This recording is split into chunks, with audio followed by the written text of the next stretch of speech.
Yo, yo, yo, what's going on, everybody? Welcome back to Pure Smash, hosted by SAK Games. I'm your host, Arbiter, and look, come on, bro.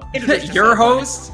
Bro, there's two of us. Come on, I was gonna say, introduce yourself. You won't let me finish. Come on, don't do that. That makes it seem like you invited me here, mate. Oh my That's God. You know what? I'm Laird.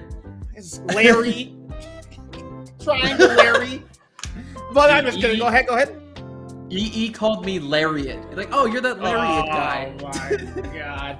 He's getting old. He can't read, but that's my guy. But like I said, welcome back to Pure Smash. This is hosted by SAK Games. I'm not the host. I was just saying I'm here with my boy Laird. We're gonna have some great matches for you today. Obviously, this is this is located in Arizona, and from what I've seen, Arizona has some of the coolest players I've ever seen. But not only that, just the nicest people like I've ever seen, but just period. I got to meet some of the people in Arizona when I went to Dallas a couple months back. There's a lot of nice people, and then obviously, we have people like freaking let me see, what's this dude's name? Felix, and we have my boy Venom. Or see another. No, he's so nice. He's really good too. Just a lot of really good talent in Arizona, and they're really nice people as well. So that. I don't care how good you are at the game. If you're just a cool person in general, you get my respect. In Arizona, you guys have my respect, yeah. Yeah, so tonight's a little bit of a smaller night. We have some of your favorites like B-Rice, one of the best Isabels I've ever seen. Possibly the best, actually. I think he has an argument to beat Mr. Zircon in that listing. Then we've got Yuri, Belmont Extraordinary. Yeah, dude, B-Rice is wicked good. Venom's here, Hatoy-kun, DDD's here, Toast and Butter, and then we also have Curbstarry, Zekrom, Amaterasu. We got a ton of talent here, but only 12 entrants tonight, probably because we're just coming off of holiday break. People are trying to self-quarantine, and I'm expecting us to have a little bit of a bigger showing in the coming weeks, Silas, but, it's good. It's going to be awesome. Hey, man, that's smaller bracket. I like smaller brackets, believe it or not. You get to like really just focus in on competition. You're not overwhelmed by there's this person and that person, this, that. So I don't mind having a smaller bracket, not to mention if it keeps people safe, I'm all for that. And, obviously we do got the vid going around again. So people, if you aren't already, I'm not going to shame anybody, but if you aren't already, please go ahead and get that vaccination, get that booster if you can. And if you're feeling a little bit under the weather, make sure to stay home, just take it easy. But there's nothing easy about this bracket, folks. All right, let's get it. We're going to have our first match. Speaking of not easy, let's see what we're going to have. We're going to have Gibbs versus Zay. Let me see. Let's smash.gg. It's going to be, this is Venom and the Traveler. So I'm pretty sure Venom is going to be Rocket the Fox. And then we've got our Traveler as Shulk. Let's go. Yeah. This should be fun. So two characters you don't really see all that often. You see Fox a little bit more frequently, but Shulk is one of those, diamond in the rough characters that everyone swears should be like top tier. That's what I'm saying. We don't see that many of them. Yeah, people are like, oh my God, Shulk is like top 5. I'm like, prove it. But let's see if the Traveler can move it right now. Fox, obviously, we see a lot of those, like you said, starting off. Oh, no. Just a bad series of unfortunate events there for the Traveler. My boy got lost. He lost his map and everything. That is not what you want to do on the first stock of this game. Oh my God, but never mind. Forward smash. He's like, oh, minor mishap, down throw, no, back throw, I'm sorry. There'll be a lot less damage because Smash Banana does have less damage than Buster Mode, but the knockback is definitely what trades it off. So let's see how will neutral reset here right now. Now the Traveler dropping his map on his side quest, but came back to the main quest line a little bit overpowered for it. Got that kill at like 30% because Fox is the 4th lightest character in the game, dude. Yep.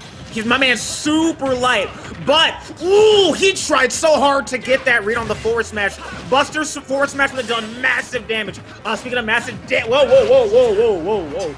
All right, yo. My boy Venom trying so hard to get this read, but he has to be careful right now. Forward tilt will kill, but the air slash will do the deed as well. Like I said, Smash Banana doesn't do a lot of damage, but good lord, the amount of knockback that move does is insane. Look at that, 28%, man. A huge... I'm liking that both of these individuals are tripping and ripping for their smash attacks, because those are their kill options. The thing is, though, the disjointed hitboxes from the Traveler are giving them a lot more zoning range to actually hit them, whereas Venom is really struggling to hit their game. Oh! Okay, and exactly. Like, Fox has to get in. Oh, you're playing the wrong game, homie. You're playing the wrong game, blood. Trying to go... Never mind. I take it back. I take it back. I take it back. I take it back. That was godlike. I take it back. Trying to shine spike and ultimate. You dumb bro. Yo, Venom will never be gaming. He'll never get the shine spike. Yeah. Oh my god, this man's been watching his Felix VODs. Yep, he's like, yo, my man been watching Melee, he been watching Felix, he been going crazy, and that was a really good shine spike. And it makes me a little bit upset, because it makes you wonder, what if the Traveler didn't SD, right? What if he didn't SD at such an early percent, right? But hey, new game, new strategies, and on a new stage as well. Hollow Bashing, the newest and last stage that we're gonna get for Ultimate probably. Oh, jab block, down smash, good damage, just right off the rip. These two players are playing a very methodical game, Arbiter. They like to just kind of put their opponents in bad situations and then react afterwards. And they're trying to go for reads as opposed to pressure, which is a super interesting dynamic where both players are trying to apply that pressure to each other. Yeah, and like you said, they're trying to put themselves in bad situations, because I think the same thing can go for both these players. Both these characters have a really bad advantage state, or disadvantage state just like that. We see Shulk trying to recover with the jump Monado, but it's just not enough. A simple neutral air was enough to take out Fox Shulk, but forward air, not gonna get it. Would it be the edge guard? No, barely had enough time to just shield that, and now your boy, the Traveler, is not looking too good right now. He only has 2 stocks, mashing, trying to find a way to get this hit, lost his jump, and right now Venom is just all over this man. I think Traveler's just working against himself, man. Earlier we were seeing him getting some really high-brow reads, but honestly, I think that got a little bit too far into his head because he's not opting for the simple options that work. He's trying to work his way around a very easy, intricate problem. Yo, the Monado no signal, that's godlike. I didn't know Shulk could do that. Yo, my man Shulk really said, unplug the TV, unplug that switch. That's godlike energy coming on from the Traveler, and it's so good. Even Venom doesn't know what to do. That's actually smart. How Bro, he hit that Monado purge and got rid of our internet. That's actually insane, dude. That's some tech. That's some tech. Returning to base. But obviously, you know, yeah, these things happen. You know, nobody's. Dude, that's what I'm telling you. Like, this character is top tier because he just cut off your TV signal. That's godlike. Yeah. Why don't we see more Shulks? Can you imagine that shit? It's like Evo, and you're fighting MK Leo, bro. I would wash Leo in a match. I'm just saying, I don't know how nobody did it. Step 1, you play, obviously. Step 2, you freaking turn off that TV, you punch that hole, put a hole in it, and boom, you can't play no more. You didn't lose, but you didn't win either. Okay, so they're just restarting the game from the ground up. Okay, maybe. If you're Venom, why would you agree to this? Maybe he's a real one. Maybe Venom's that, like, he's www.thatnigga.com. So, maybe he's just that dude. Maybe he's just a homie like that. And as you can see from the Traveler, it is working wonders for him right now. Good stuff goes in the shield, Monado. Good. Monado cancel. Good chill. Here comes Smash. Don't get hit by that. I also like that dumbbell skin he's rocking. I love that skin. But coming out, my boy, the Trump trying to get a Fox skin right now. 75%, not getting anything just quite yet. Even though he took a lot of hits, Venom is keeping it super close. He is. He's doing a good job of bringing this thing back. Actually, I think he's taking the lead here briefly. That's just because he's making the Traveler think way too hard about what he wants to do next, and he's letting the Traveler do all the work for him. Traveler's running into all these hits. He's the one who's getting called out frequently by these things, and he's putting himself into these arts, and I feel like Venom has a really good game sense because he's punishing the arts for their weaknesses, not fearing their strengths. Yeah, but you gotta be careful, man. You can't be getting grabbed by Shulk. Smash Monado is such a cheater move, man. Like I said, that knockback is insane. But I want to talk about, never mind. I was gonna say, the thing about Venom XD is that Fox, despite being light, has such fast movements, and Shulk, despite having that long range, his moves have put time to wind up, but that up smash will definitely take the stop. But that back air, gonna kick him in the back of the head and get the stop. This is exactly what we want to see here at this early of a start. Both these guys are, again, this has been a super even game, Arbiter. Don't think you'll disagree. It seems like there's just going to be these little menial interactions, putting on damage here and there, and not overcommitting to a central game plan. These guys are reacting to each other in a very nice way, but honestly, I feel like the explosions, the really quick pace game of game 1 has completely faded away, and now both these guys are trying super hard not to lose. They're overthinking things a little bit.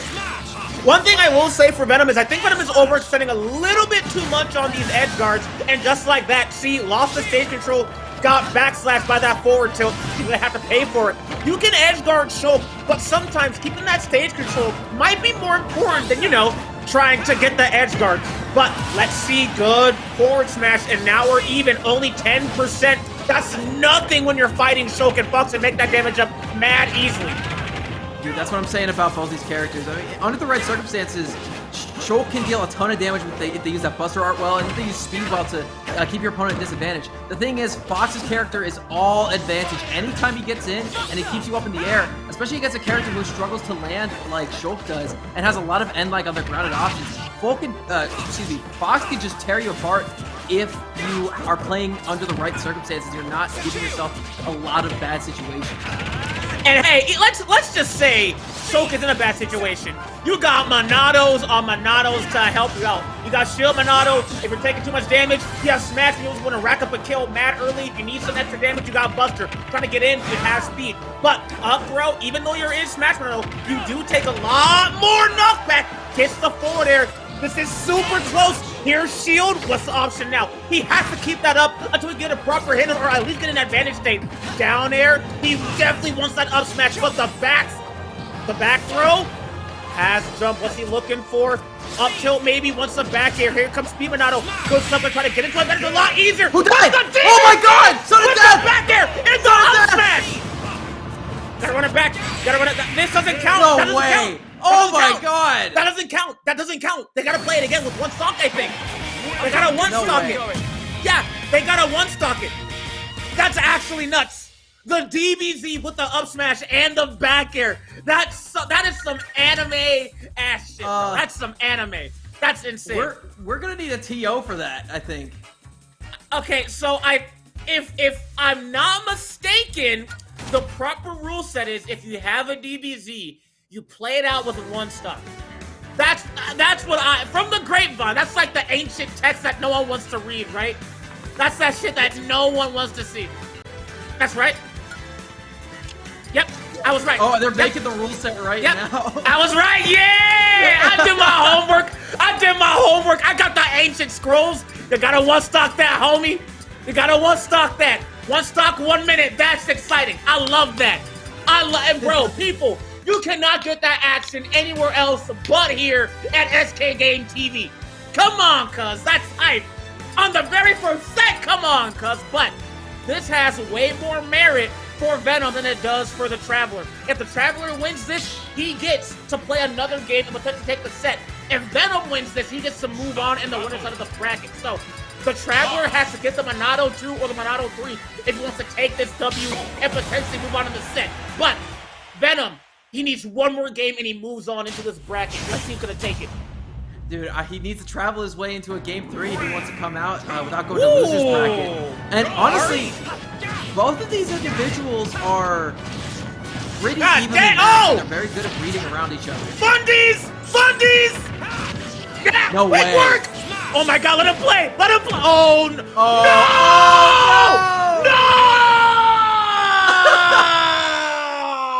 Dude, that was the only way for that set to end. That was the only way. A one-hit 0 to death there? That was hell of a way to start out the night. Look at this. It was all the Traveler, Arbiter. It was all the Traveler. He misses that forward air and burns his double jump. Does not have time to go back into his jump Monado. And, oh, dude, that's heartbreaking. Went to a DBZ and everything.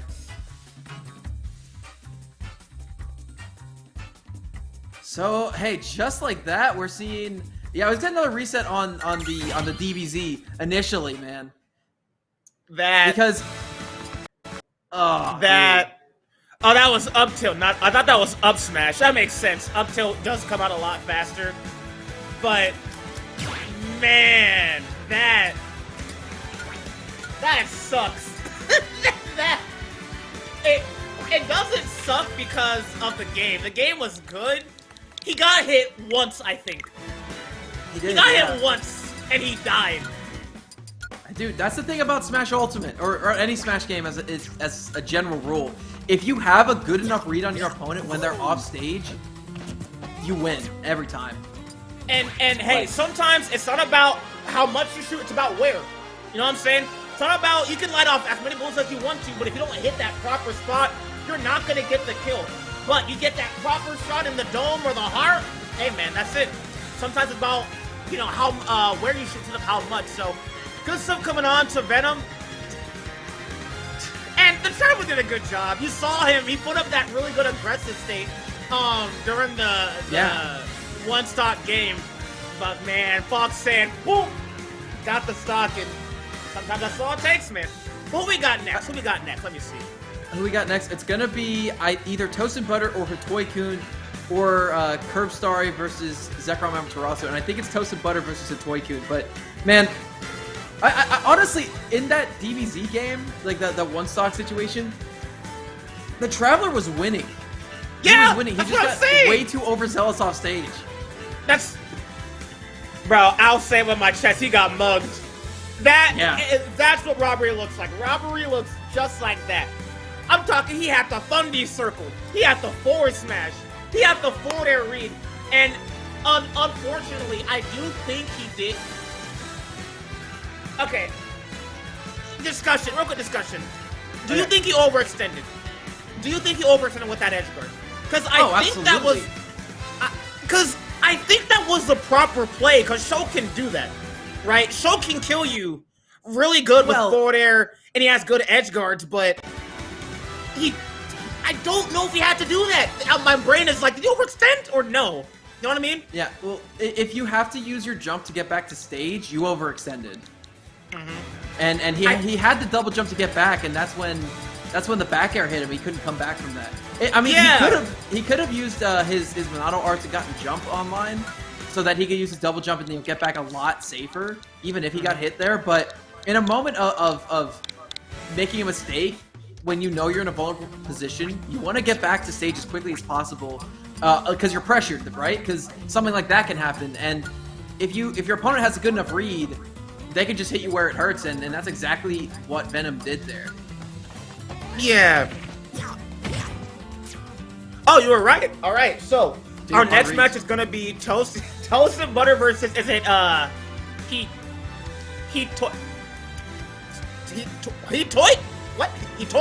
Okay. Hitoy-kun. Hitoy-kun plays DD. Hitoy-kun. Okay, let me get that in my system. And also, Sonic Cloud. Okay, I'm afraid we see the cloud. I'm afraid we see the cloud. But yeah, Lappa. That's what I'm saying. Pomade does that a lot. Oh, really? Okay. Cause like I know what you mean, Lappa. I definitely know what you mean. I saw it happening. But hey, you know what? It's in the past. Just have to move on and hope things get better. Know what I'm saying? Terry.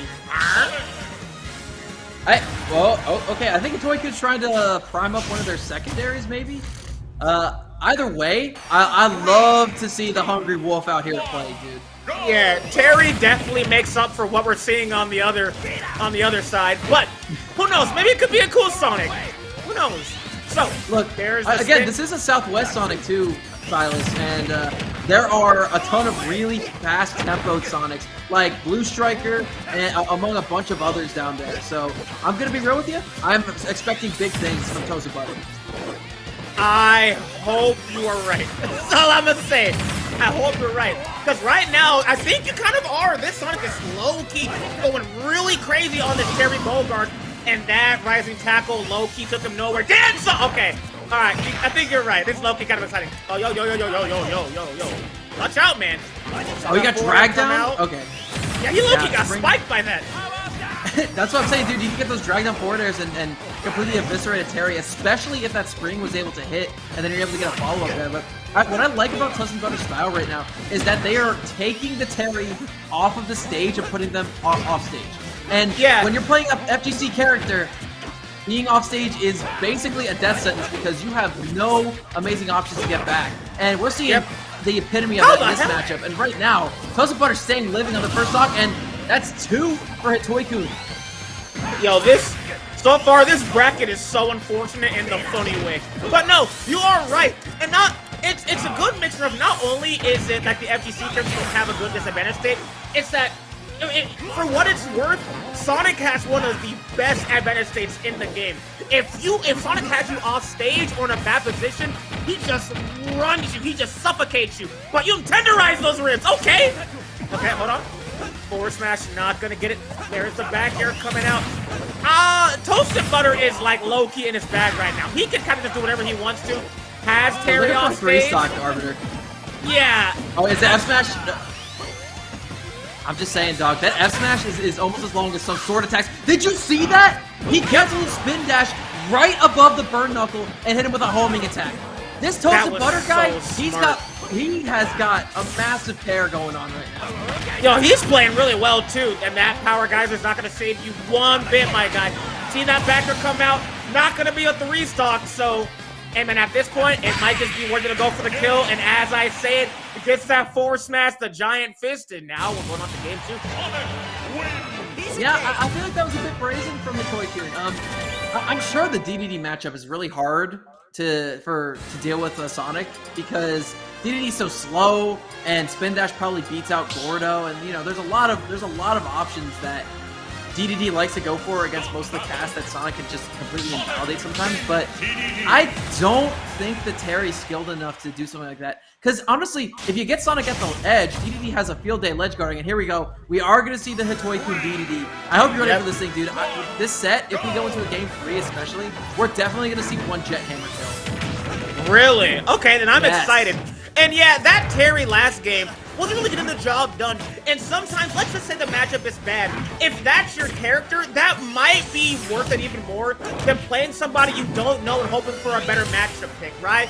Because if you know what to do with this character, as he does, obviously, you can get those early kills like that. It's all about being comfortable. The matchup might be bad, but matchup isn't everything. It's all about the player. And right now, Hitoiku is putting in a statement right now.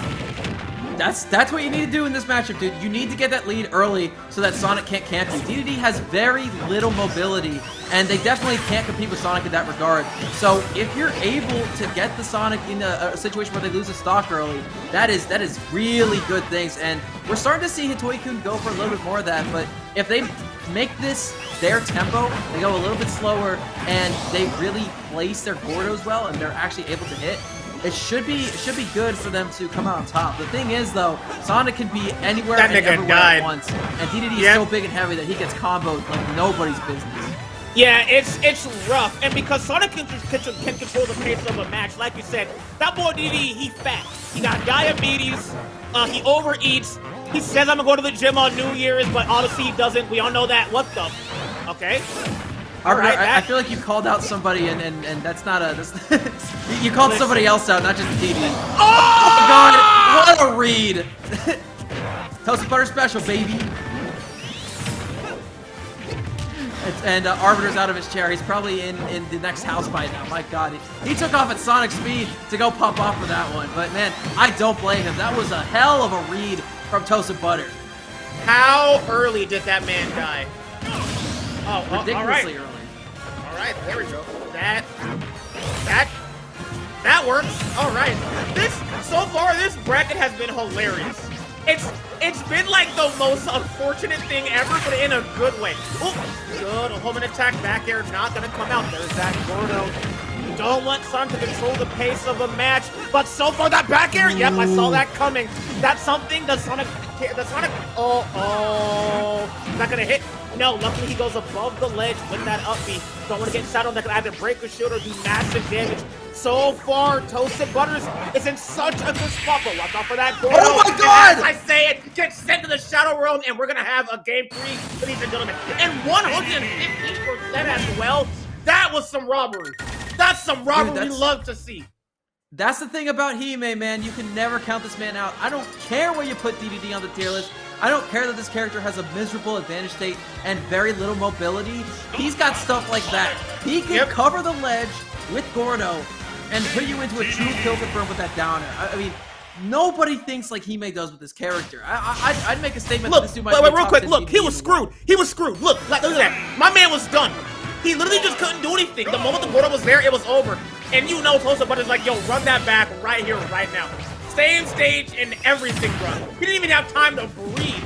But let's see how this game comes out. Oh, he wanted that so early. Stars, yep, the Stars will protect him. There's that forward tilt, that long just want to hit block. Just to, you know, tell Sonic, yo, keep my space. Respect my authority. Saw the down tilt come out with a dash attack, but the dash attack of his own will take him out. Let's go, let's go, Hito. Okay, Hito. This is a night and day difference compared to Game 1 and the start of Game 2 for Hitoi-kun. Hitoi-kun is playing this incredibly nicely. They're constantly reading exactly where Tosa Butter is going to be. And for a character like Sonic, who has free range over... Why would you do that? Why would you do that? Why would you do that? Why? Hitoi-kun just put up a net everywhere. He tried to play like an 8-year-old. He tried to do what your 8-year-old brother does to you like when they play. That was disgusting. Do it again. Nope, not gonna die just quite yet. And dude, as a Sonic main, this is horrifying. Not being able to control where the match goes, not being able to control how the match will, you know, dictate in your favor with the speed Sonic has is horrifying. He has one stuff. Hito has two. Oh, you got baited. Oh, you got baited. He dancing on that ledge. He is dancing on that ledge, homie. Oh, back here. Who needs to tech when you're like one of the heaviest characters in the game? Oh my god, he is teasing him right now. Okay, there we go. Just can't barely cheese wasn't forever. close enough. Yeah, that's some of the best planking I've ever seen over here. That was good. He's making Sonic look like desperate. He's making the Sonic look desperate to get this stuff. That's insane. Pretty hung up on Sonic's placement on the tier list, but a lot of people put him top 30 at the very least. And, you know, you're getting kind of gimmicked right now by one of the worst characters in the game. But then again, that's why Sonic's so high tier. Man, they can just put you off stage and get you with those multi-hit aerials, push you to the blast zone, and catch you without resources to make it back. Yeah, and like I said, man, Sonic's aggressive state is so good. Hito thought he was just chilling, but the fact that he was able to catch that jump, he just knew, okay, he has 1, 2, 3, get him there, he can no longer recover. That's so smart coming off the Toasted Butter. Hito definitely got a little bit too comfortable right now, and here's that Sonic aggressive state, man. Back air. Oh, it's that grab, up throw. Oh, combo breaker with that neutral air. What's the option now? Up smash. Oh no, sour that's spot's not gonna kill, but there's a dash attack. Trying to catch the air dodge, but it didn't happen. And man, this sharking, this babysitting off stage with Toasted Butter is so scary because one strong hit on Hitoi-kun off stage and it could be the match. But then again, if you dash back hard enough to avoid the homing attack, you can hit anything you want to. And man, that was a perfect situation to go for that side B. You had not only the Gordo, but also the hammer to confirm the kill. Perfect situation there. Well played by Hitoi-kun, and he is advancing into winners semifinals against B-Rice. Yep, and I want to say that whip punish on that homing attack was godlike. The spacing, just the awareness saying, okay, he's going to be here, back that bad boy up, gets the hammer and the Gordo for the little assistance just to get that kill. Immaculate. That was a close game, and we saw Toasted Butters almost bring that back. He definitely knew what he had to do in the matchup to make things happen, but just that SD on the second stock just makes you wonder, man, what if that didn't happen? You know what I'm saying? What if he had more time to play, more time to adjust? That'd be crazy. Yeah. But we are going to be looking into our next match. It's going to be Curb Story versus Zekrom Amaterasu. Okay. And Curb Story, they play Pokemon Trainer, and Zekrom, they play Sonic as well, if I'm not mistaken. Right? Zekrom plays Sonic, if I'm not wrong. They either play Sonic. Yeah, Zekrom plays Sonic. Okay, so PT versus Sonic. This should be cool. Believe it or not, I like watching this matchup. This matchup is actually not that bad to watch. I think it's fun. Yeah, I mean, look, Curb Story's been on the come up for a long time in this scene. We've been seeing them rocking the Pokemon Trainer for a little bit, and I think Curb Story's best Pokemon is definitely their Ivysaur. Yeah, I remember. Has a decent time dealing with Sonic because they could just put out disjoints and Razor Leafs constantly. Yep, Razor Leaf stops Spin Dash and Spin Charge. Oh, they're going Japanese? Okay, no, they're just going for the symbols. So yeah, Razor Leaf stops, spin charge and spin dash. Neutral air, I think also contests with Sonic's movement options very well. Because Sonic's hitboxes are also his hurt boxes, right? And like you said, if you have those disjoints, you can just kind of like force him out of those moves if you space him properly. And Charizard can do the same thing as well, right? Dash attack, pass forward tilt. I think neutral air also does that quite well, so Charizard can definitely do that. I think the only person that may struggle with Sonic might be Squirtle. I think Squirtle might struggle a little bit because I think Sonic and Squirtle do the same thing, only Sonic has more range and is faster. So that might be hard. Right. I can definitely see it too, Arbiter, but unless I have I'm gonna be... Yeah. Because Squirtle's mostly ground game to force you into aerial game, but you just can't have a ground game versus Sonic due to the fact that they'll just spin dash, and you need to deal with it. Plus, pretty bad out of shield options from most of Pokemon trainers, cast.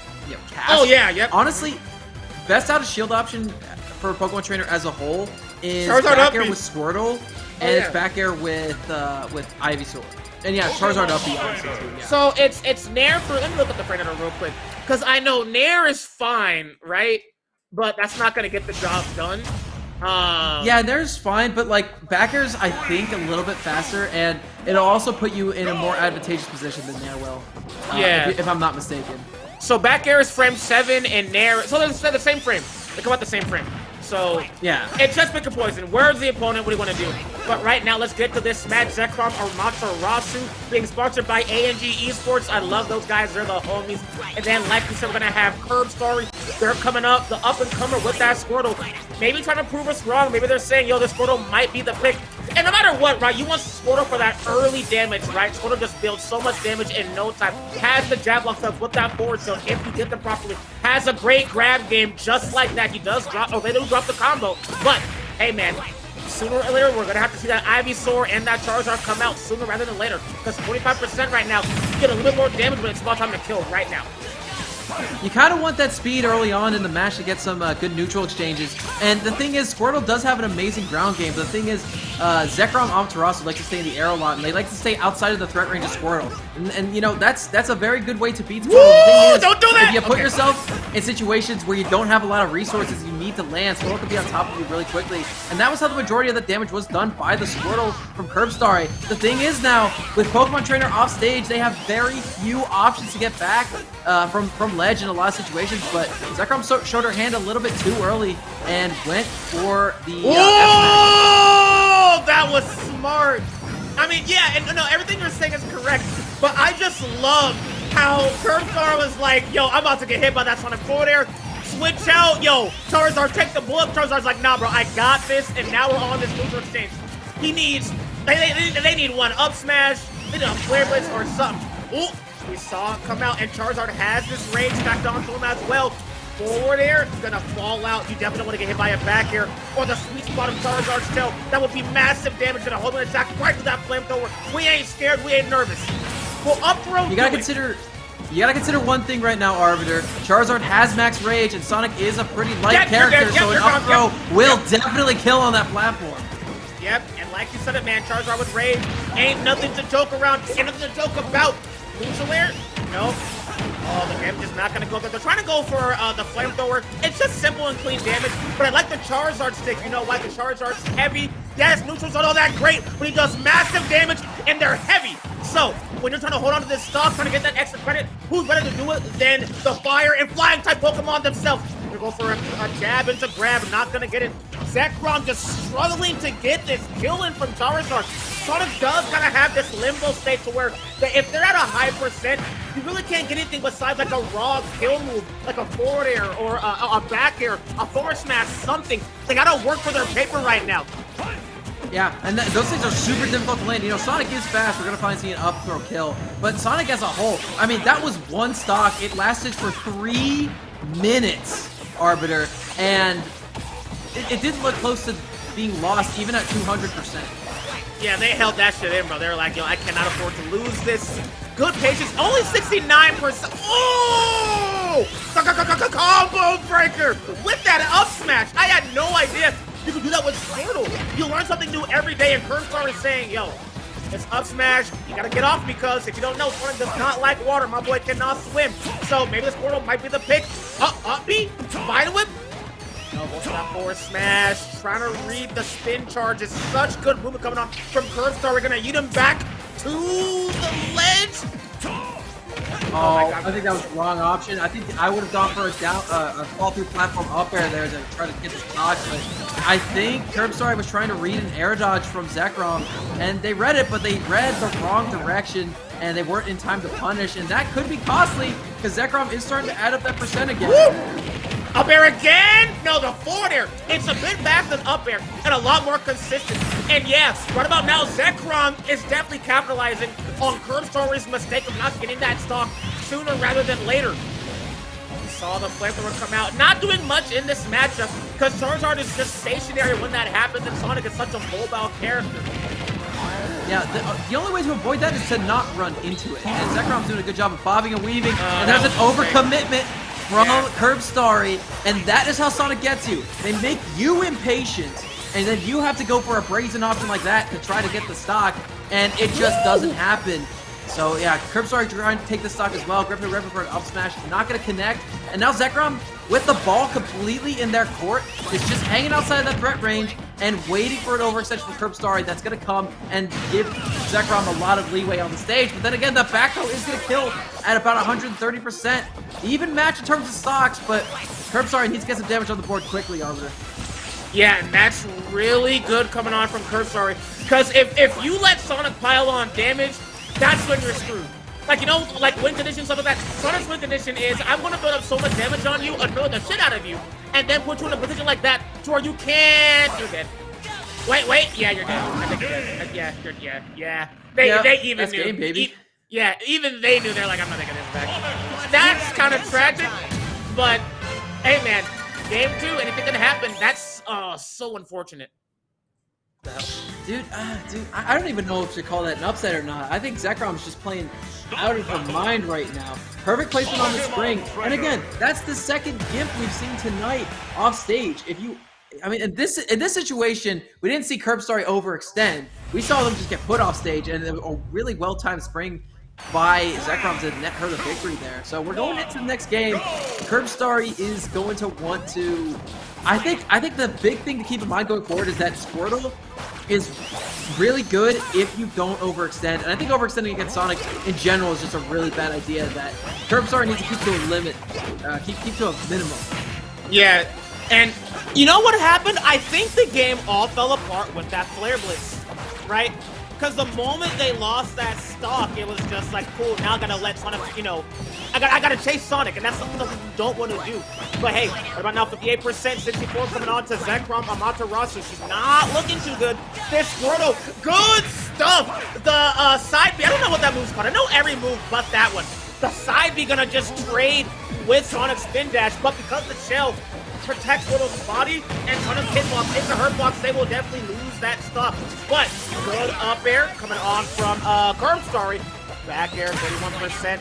There's a home and attack. Combos off it. No, gonna get that waterfall. Doesn't help them recover.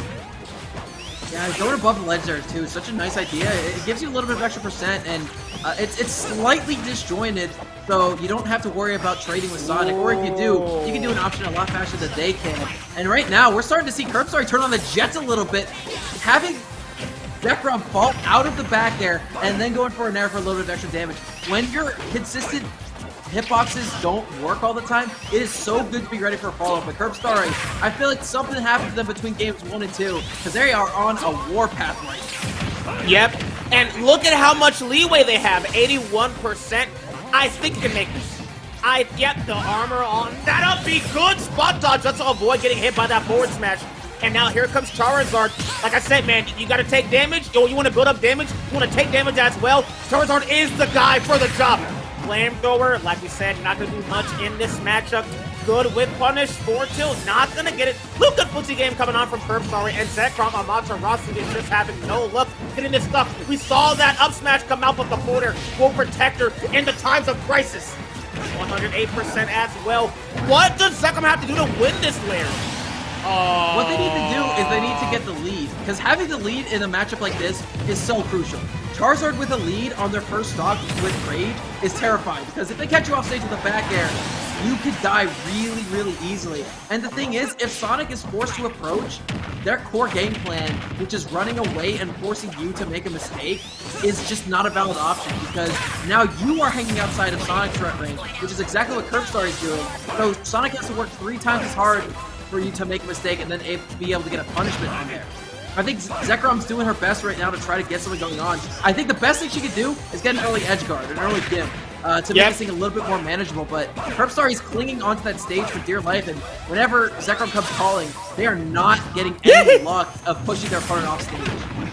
Yeah, and also another thing I think Zekrom should do, and I think they're doing this rather well, they're playing a really good hit and run game. They get a hit, they back off, they reset neutral, see what they have to do, and then they back it up. And this is low-key frustrating Curbstar real quick. Curbstar is like, dude, come and fight me. And Zekrom is just running around the place like nobody's business. Now, 86%, it looks bad, but then we take into consideration how good Sonic's neutral is and how good the advantage state is. They can definitely make this back, but they gotta get this stock right here, right now. Because Charizard is building rage, and let me tell you, when he gets angry, he gets angry. This is the first time I see a front door hit this entire set. Yeah, I was gonna say, I was literally about to say the same thing. I keep seeing Zekrom go for those F smashes, but they just don't have good enough reads, or maybe Curbstar knows enough to stay away from it, but hold up a second. Catching that double jump is Zekrom with that back air, and it's forcing Charizard off stage for a stock, and now we are in the last stock scenario. If Zekrom could get a Gimp here, we could see a win for them. Either but Curbstar a Gimp? needs to not overextend at all, ever. Yeah, I think Squirtle's not gonna do it. You gotta switch. You gotta switch. You're well above that combo range, unless you get a forward tilt, because that's what they want. Look at Zekrom! Zekrom is just irritating the heck out of freaking Curbstar right now. Oh, don't get hit by that back air. Back throw. What's the option now? Here comes the flamethrower, doing it what it does best. Such a good edge guarding tool. 32, there's that up air, 3%. That has no lag on landing. If you go high enough, it does auto cancel. Here it is. All right, here's the advantage state. Oh, gonna use that Flare Blitz to get out of the way. And 2 minutes on the clock. You gotta wonder, what is Zekrom gonna do? Because the Charizard's not going anywhere. They're gonna stick with this Mon for the entirety of this game. Wanting to grab a little bit too desperate. Yeah, dude, Zekrom is constantly now starting to clip Curbstar's armor a little bit, put them in a lot of bad situations like that heck a second ago. But look at this Zekrom movement! is never ready to get a punish. Look, dude, look at the movement on freaking Zekrom Amaterasu. Curbstar doesn't know what to do. Home and attack. It was a got caught on the platform. Yep. It was literally only a matter of time until they got hit by that. But hey, you know what? I don't say this a lot about, especially that kind of gameplay style of Sonic. That was kind of fun. It's a lot more fun to see Sonic make a comeback than vice versa. You know what I mean? That was a lot of fun to watch, but... Two close quarters characters like this, especially one going against Sonic, is the most highbrow game of keep away you will ever see. It's basically like tag. If you have the lead, you're not it. If you don't have the lead, you're the one who needs to approach constantly, and you can play so many mind games whenever you don't need to approach. And Curbstar is starting off the match with a taunt, trying to irritate Zekrom early. Or maybe this might be good gestures. Because I don't think anyone gets mad at an early game start. Now, if they clip the stock and you taunt, bro, you can see the vein bulge out of their head, right? And I don't know, I think it might just be a good early game gesture. Okay, I'm thinking about Skull Bash. I think it's called Shell Bash, something like that. No, Side B? Side yeah. B is withdrawal. Withdrawal, is that what it's called? Okay, I did not know that. How did you sorry, up air strings, baby. I gotta cut you off there. 3 up airs. I gotta take that stock. How did you let that happen? How did you let that happen? You have an up B that I believe has iframes on it. I believe there's iframes on that move. Ooh! Yeah, Curbstar is looking prime for this one. But then again, they are at 80% on their first stock. If Zekrom doesn't sustain too much damage here, she can take this to a very even game shortly, and then maybe even accrue the lead back. I'm kind of like amazed right now. Like, just the way Curbstar is just slowly dismantling Zekrom Amaterasu's style of play. It's just amazing. Zekrom, she's probably just used to having like the leads all the time. But Curbstar just doesn't give a shit. They're just like, no. Charizard takes the lead and they run with it. Oh, we got that in there. Oh, that was such good positioning. Because let's just say Sonic did air dodge away like he did. That neutral air, even if they missed it, could have got a grab afterwards. They just barely missed it. So if they miss a back throw into Nair, just grab him and you're right back to square one. But Sonic is a very hard character to catch, a very hard character to pin down. So luckily they won't be able to escape that kind of pressure. And got the forward tilt in the back air. Good stage control. Good ledge trapper coming on from Zekrom. And Charizard is a big body character. What's the tools now? Nice pressure to get back on stage and a beautiful combo to finish that off. Yeah, that was gorgeous. Landing up air into that up B to get that back air. What a good extension. And now 28%, not bad. And they took the lead in terms of damage. It doesn't mean much, but for Sonic, that means everything. Okay, so real quick, I want to talk about this more. Withdrawal is such a great tool for Squirtle. Because you're talking about how you don't want to stay ground versus Sonic because Sonic will just spin dash. Well, Squirtle, I think, has a move just like that where you don't have to care because Withdraw protects your body. It's an active hitbox and it does damage. It's exactly what you need when you want to fight this character. And I think Zekrom is starting to get a hold of it. She's like, yo, okay, I can't throw out that move versus Squirtle. And I think we're starting to see Curbstar using a lot more in move range. Yeah, so now the ball is in Zekrom's court to see if he can bait it out effectively. Maybe go for a footstool, because if you footstool Squirtle during that move, they get caught in a stun situation where you can hit them with anything. Yep. Yeah. They look so helpless. They're like, oh my god, help me. Somebody kill me, please. And that's a free At the very punish. least right now, Zekrom is doing her best to avoid it and has been utilizing it very effectively and getting punishes afterwards. So the Ivysaur's out now. We're not going to see any withdrawals until we see Squirtle again. But honestly, for what she started to do, that was great. Exactly, man. And also, I want to say, this is like a really underrated part about Zekrom's play. Zekrom's footsies with this character is really good. The way they're not spin dashing into like their doom is really like nice to watch. So let's even go for a spin dash and then they'll back up. Ooh, watch that up, that Charizard up tilt. I don't see that move often, but it seems to be doing the job low key in this matchup. But Sonics love to jump and be in the air. Oh, you're against the ledge. Back throw, up throw will not kill then, and they do know that there's that Holman attack. This is such an even game. Tit for tat, one good administrated hit from Sonic can do it, and obviously one sneeze from Charizard will take the kill. So you gotta be careful. Yeah. I think forward air off the platform is going to be the option. Yep, you saw it there. That move is wicked fast. It's going to be taking that stop. Look at me. Look at me. I read that. 2 forward airs off the platform into the future, but it takes that stock, and now Curbstar has the lead again, but Zekrom is sizing Curbstar up for the kill, and finally hits a first forward smash of the set and is able to take a stock with it. This is a long match, people. We got 2 minutes and 30 seconds on the clock, and we're already on the no, don't. Okay, don't die here. Okay, up throw. Good DI read, and that's such good top player mindset. They're like, okay, you know they want to escape to the stage because no one wants to be off stage. So let me read that and get that back air and get that little bit of extra extended damage. That's such a smart mindset thing from Zekrom. That's kind of like top player and experience type of advantage stage. So good stuff coming on to Zekrom. Good spin dash, spin charge. I think down B is a spin charge, but good spin dash into that forward air. Bread and butter, but hey, if it works, it works. Just pray you don't get Charizarded. I'm not going to say what that means, but anyone that plays this game knows what that means. Just don't get Charizarded. Oh, you're getting Charizarded. Uh-oh. Okay. I don't know. Zekrom fighting out of the corner in a big way. One thing I also like about Curbstar... Oh, wait, are you dead? You're dead! Fisted him. Gave him the prostate. Oh, my God. Hey, dude, Sonic's wearing the gloves and everything. I'm just saying. Yeah, exactly. He got the doctor's mitts on. He said, all right, let's see what's in there. Just don't move. It'll be okay. Bah! Got the kill, and there you have it, people. Zekrom Amaterasu, she will be moving on into the bracket. That was a long set. Look at that bait. That was so good. That was in the ass. You see the little head bob, too? That was classy. And that's Zekrom punching her way into top 8 for the first time I've seen them actually in any of the tournaments I've casted.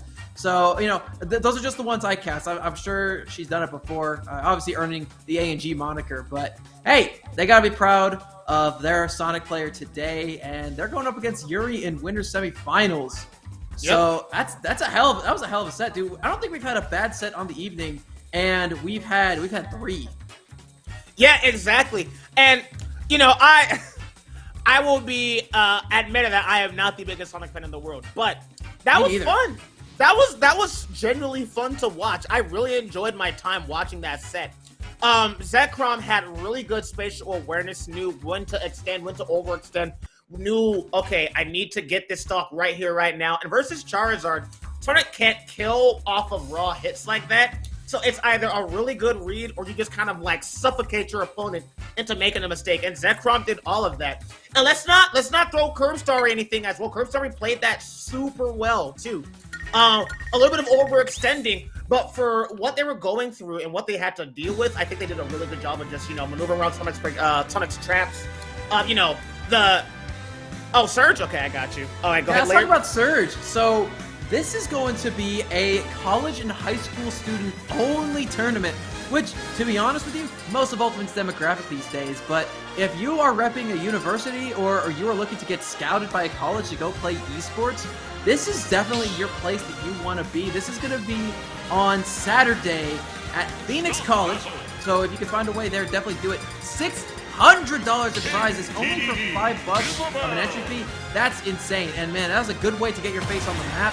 I'm currently playing Smash at a collegiate level right now too. I highly recommend it, and a lot of you with the talent out there can earn a lot of scholarships and opportunities with that. But without further ado, we're heading into our first winner semifinal set. It is going to be Hime versus B-Rice right off the rip, and I think there might be a stage conundrum right now, Arbiter. They're like, yo, I didn't pick this. You have to pick a different stage, homie. That ain't me. That ain't me. This is against. Okay, there are people out there that hate PS2. Not because of like it's boring. I get that. PS2 can be boring. Bro, you ever had that person where you're like, yo, let's start new to PS2? There's always that one guy that's like, no, it goes against my character.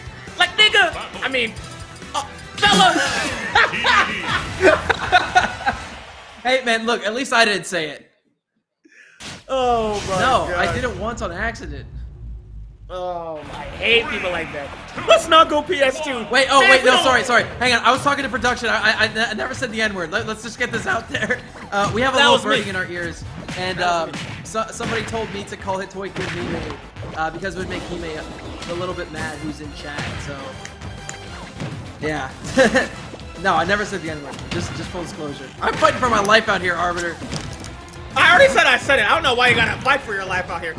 And plus, you know what? Just hold it. But you know what? That's all right. We're gonna have this next game going on. All right, forward to 40% right now. I'm gonna be honest. I swear to God, I've seen 2 Isabels in my entire life. From the 4 years this game has been a thing, I've only seen 2 of them. Man, my boy committed to that, and look where commitment gets you. People, if you're in a relationship, commit to it, please. It goes places. I swear to God. That's what I'm saying, man. And, you know, right now, Hitoy-kun looking pretty sharp in the lead right now. Here's the thing, though. You can't ever give B-Rice an opportunity to hit you. I don't know if you know anything about B-Rice, but B-Rice was previously ranked on the Arizona PR for the season. Played amazingly over the summer specifically, and has been doing well recently as a whole, honestly, as well. But they are one of the best Isabels I've ever seen. I think probably the best. All I'm gonna say is, if they get hit by that Gordo, you're not gonna see the DD5. You're gonna see like something blue fly up in like the stratosphere and just die. Up air. All right, you're the boss. All right, good up smash. Okay, let's see how much damage this does. I want to see Hito-kun get hit by it. I want to see him get hit by it. I want to see the damage. I think B-Rice is looking for a confirm into it, Arbiter. I don't think we're just going to see it raw, because DDD can always absorb it, hit it back, you know? And then now you're even more dead. Yeah, you're just like screwed at that point. Throw it out. Oh, no, the star would have hit it back, so you don't want that. Oh, here we go. Yeah! Yeah! Up smash into it. That did like 30%. Yeah! Now, that was nuts. That was absolutely nuts. So good. So now we can tell B-Rice knows what they're doing. The fact that they were so patient and looking for that was so smart. 143%. This secretary right here is kind of throwing hands with the king of Dreamland. So, the little taunt. Just say I ain't worried. Now, okay, you should. Well, time to get bodied, baby. Oh, and the stutter turnaround steps there from Hitoy-kun to answer right back. B-Rice in shambles right now. That was, I didn't laugh because I didn't want to be that guy, but that was low-key kind of funny. Also, good parry off that forward tilt. Not going to parry all the hits, but that's fine. That's some Daigo stuff. We'll worry about that later. We'll worry about parrying all the hits later. Just get that first one. Just get that first one. Ah, the armor, baby. We don't care, but that party popper gonna pop that stock and take it off. One stock apiece coming on both these players. Yeah, dude, don't roll on stage if you're DDD because he is a large man, has a hard time rolling through a lot of things. And now B-Rice with another Gordo is going to be looking to get a confirmation into it. And we started to see the makings of one with an up tilt, but now I think B-Rice is going to need to hit it out of a tech chase, but they're adding up the percent so quickly, and that's what B-Rice can do whenever they optimize their advantage. They can get a good read on you. They can do stuff like that and keep you pinned down the entire stock, go for a jab, and then hit you with a projectile. Yeah, that was so good. And B-Rice was low-key behind that entire game, but the fact that they made it back, that was amazing. Just get that hammer. I didn't even know you could do that. Hammer into Gordo, and you learn something new every day. I had no idea that was confirmed. Let me see. How is that negative? Wait, let me see. I gotta see some frame real quick. Well, you can infinite jab It one, is? so I did not know that. Yeah, I can. I was gonna say I can see why you I hardly see this character. Confirming to it. I barely see this character. Oh, that's why. Okay, I see why it can do that now. Also, the Terry, I don't agree. I don't. Okay, so that's a 5. Okay, in that case, you have some room. Yeah.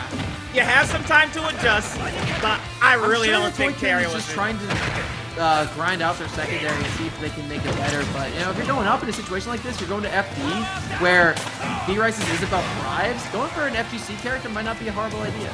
I kind of dig it. I think Terry also runs on the stage as well. Oh no, bro. Okay, who would win? Somebody from like the streets. My boy Terry is from the hood, who can control the power of the earth versus a dog with a bucket of water, bro. Give me the judge. I'll let you decide, bro.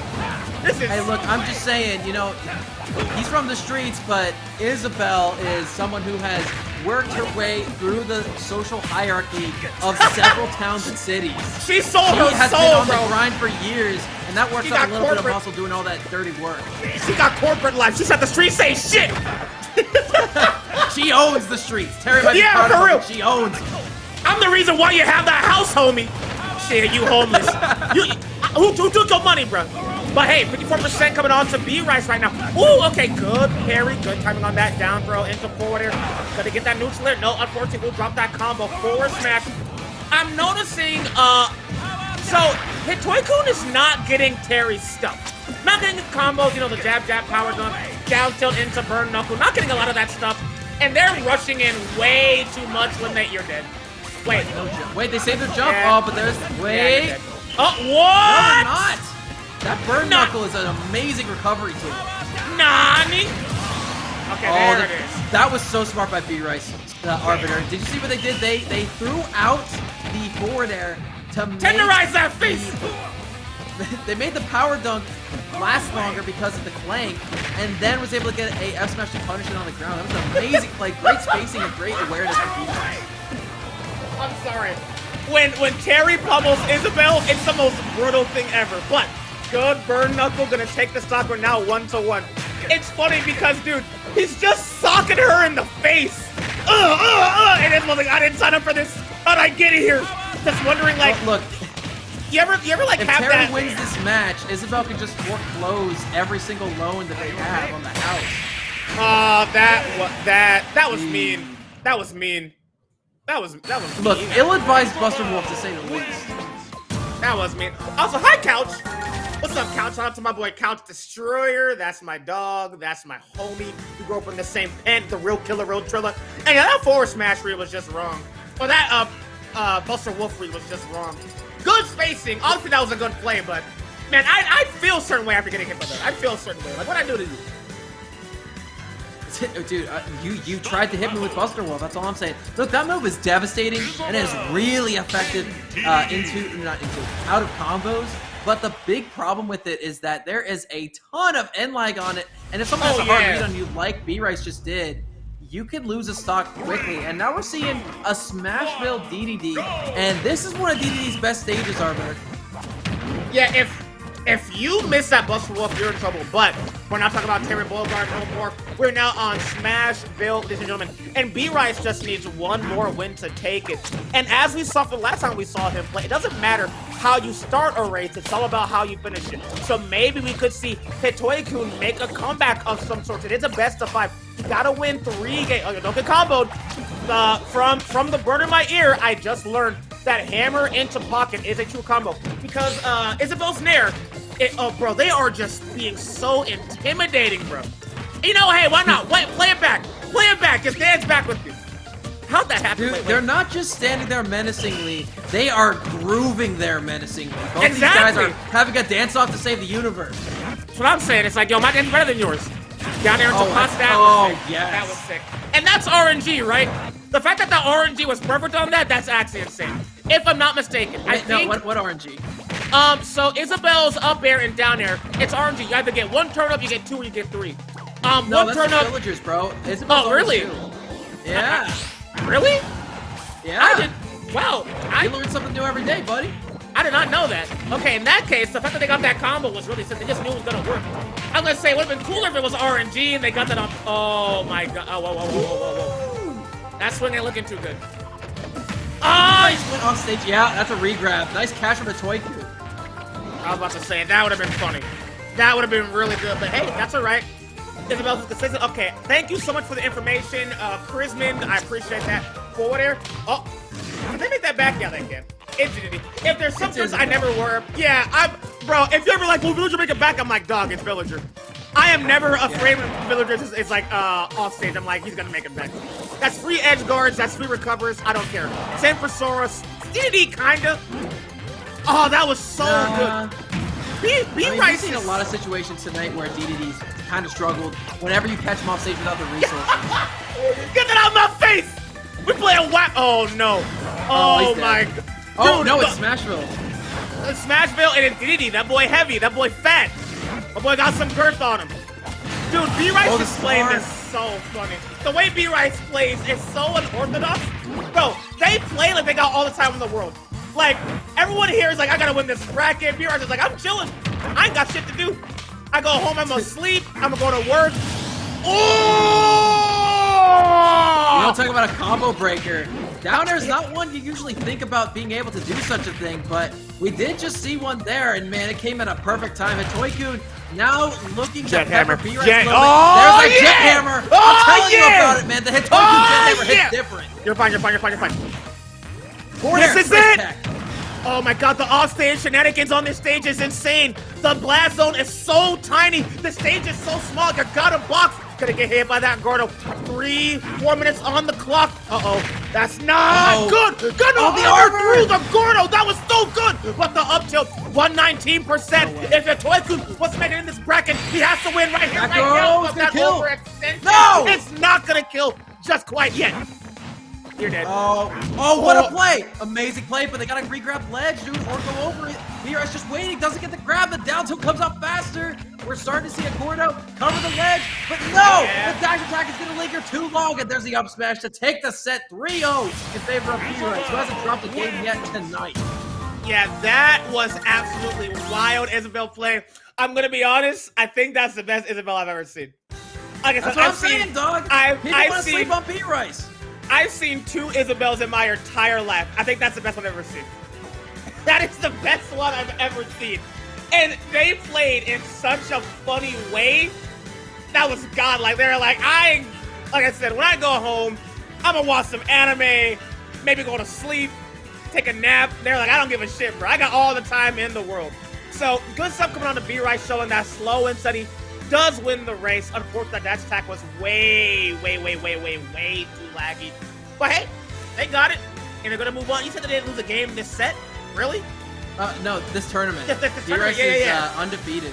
Granted, they've only played 5 matches, but still, Hitoy-kun made a lot of close games with the DDD, so I'm expecting to see Hitoy-kun again. We're probably gonna see them in losers finals, and against somebody. Yeah, and as Couch said, they almost lost.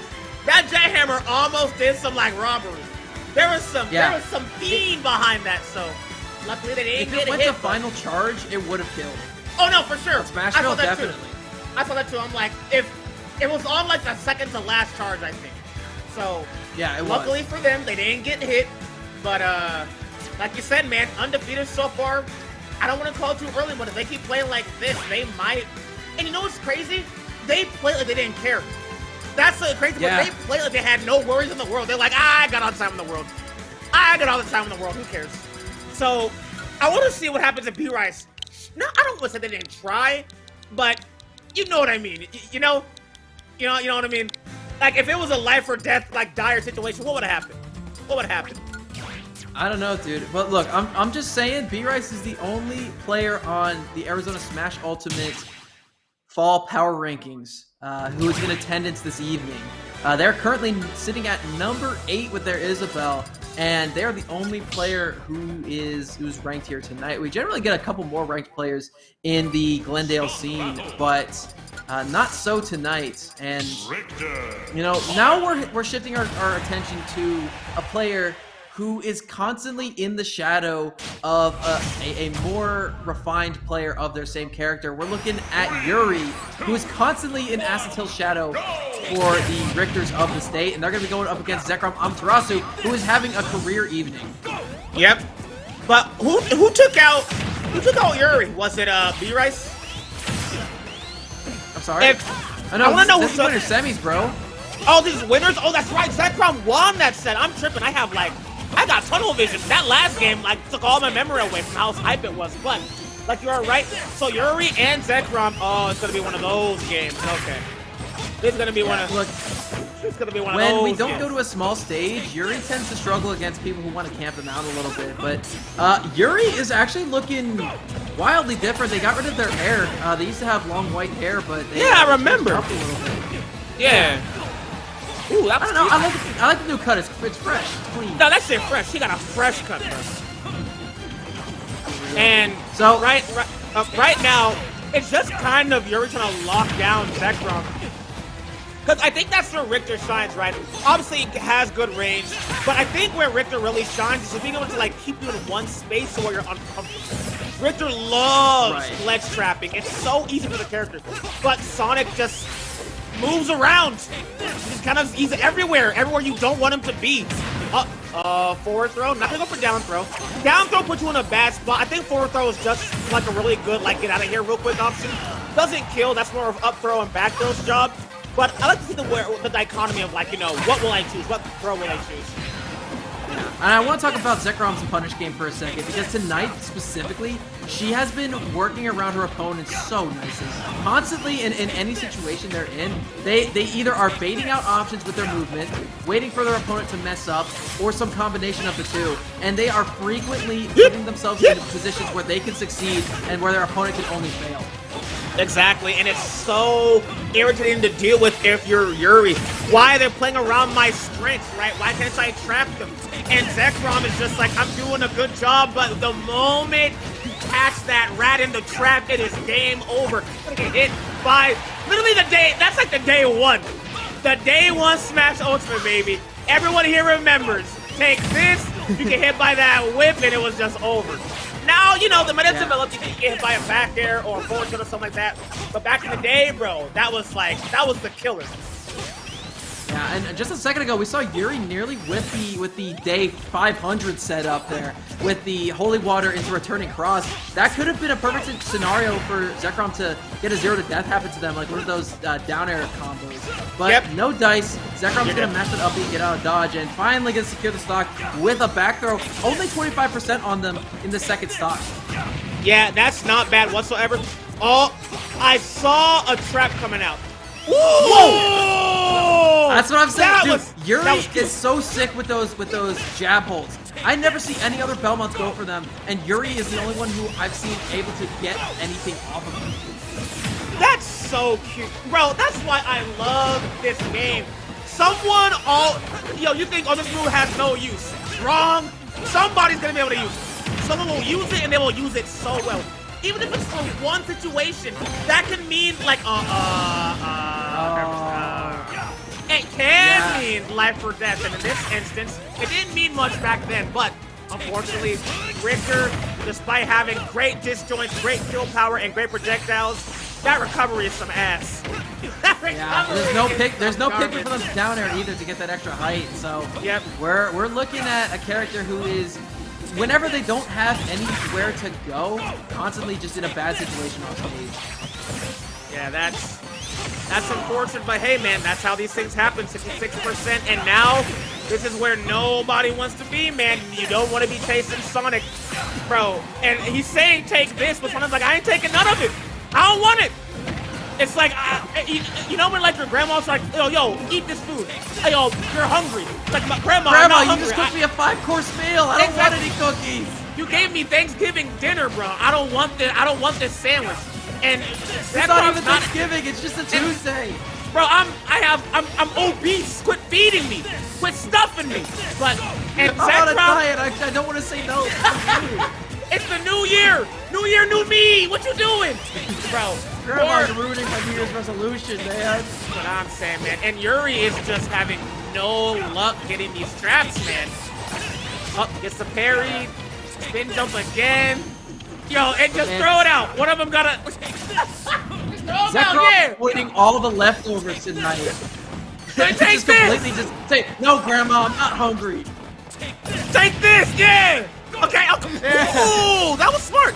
That was smart. Goes towards the ledge. A little bit of a side switch there. Is that dead? Nope. Drops the combo. Extends over a little bit. Over 2 seconds. Take this. Good stuff. Just for that ledge. Just a ledge recovery. Gonna make sure that he cannot get hit on that ledge. Holy water on this. Where it gets really scary for both of these players. Because again, this character Belmont, they are quite heavy, and Zekrom might have a hard time securing that kill. Here's the thing though, as that percentage continues to increase onto Zekrom, Sonic's not the heaviest character either, and Belmonts do have a plethora of really strong kill options, especially if you get a confirmation with the Holy Water. So, I don't know, dude. We could be looking at a strong comeback in these last couple of minutes. Yeah, and I was gonna say that. Yeah, there's 1 minute. Fourth throw, not gonna do it. You gotta get him here. Wow. The spring is gonna fold like some clothes, bro. Gets hit by the axe. No, I think that was the cross. The cross folded. There's the cross again. Trying to home and attack their way in there. Up air, not gonna work. Oh my god, that is everything's gonna be take with that back air. We'll take the stock. That was close. Well played there by Zekrom, not getting too antsy in those closing minutes, playing exactly as much pressure as they needed to, and recognizing that there was a jump from ledge forward air habit there that Yuri was showing constantly. See, look, we see a jump from ledge there. The second Zekrom gets them off stage again, we're going to see that other one, and then here's the backer sinking that one, taking it home. Zekrom up 1-0 over one of the SAK scene's consummate favorites. Yeah. That okay. Interesting stage choice. Oh, I know why. So, I saw Battlefield be picked, and that's such a good option coming on from Yuri, because bro, the Holy Water, believe it or not, it travels across the stage on that platform. Not only that, up the out of shield.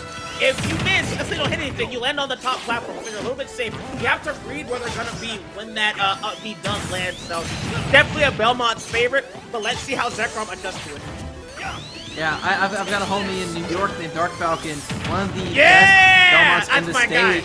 That's my guy. And they constantly talk about how much they love the stage arbiter. So I'm gonna be real with you. I see a lot of Belmonts have a lot of success here. And furthermore, Sonic is a good character when they have places to run away. Now Battlefield isn't small by any means, but it's not one of the bigger stages on the stage list anyway. So I feel like this is a good pick from Yuri because they can close down a lot of space very quickly. Yeah, and it's very, very good for Belmonts. Like I said, I just gave you the reasons why. I'm not going to go over them again, just, you know, not to sound like a broken record. But I think Sonic doesn't mind this stage either, right? You have the space. You're able to, you know, if you get that up B, you can, get the up B, land on that platform just as well as the Belmonts do. Not only that, I think you can get a really early kill off the sides with Sonic just because his forward air and his back airs are so good. They're taking you across the stage and getting you those skills. Up air, good stuff. 91 is cross coming to big effect, and this entire set, honestly, it's been really good for chip damage, and also it's been an impediment in the way of Zekrom's whatever spin charge they do, if they do spin charge or spin dash, because you know, it's a hitbox, so it's going to slow down your momentum because you have to clank with it, and that's going to give Yuri a lot of time to reposition if they need to, and also to cover the direction you're coming in from. But honestly, Zekrom is not letting any menial interaction go to waste. We're 2 minutes into the match, not a single stock lost, but whoever gets to sleep first is going to be indicative of who can keep the momentum going forward. Zekrom's got a lot right now coming off of that first, you know, last-minute game win, and Yuri is fighting for any inch that Zekrom will give them. Yeah, it's a fight, and you gotta make it work. So maybe we could see something good come on, but let's see. You gotta wait, man. A fight against Sonic is a fight for patience, and luckily they do get the first stock. And they're looking for a little bit of damage to try to get off the stock. And yes, what a catch there. Catches the neutral get up and throws out a lingering hitbox in order to get rid of Yuri there. And look, only 1.2%, but that was just from magnifying glass damage. And Yuri already has more damage on it anyway. So, hey, this is looking pretty good for both these players.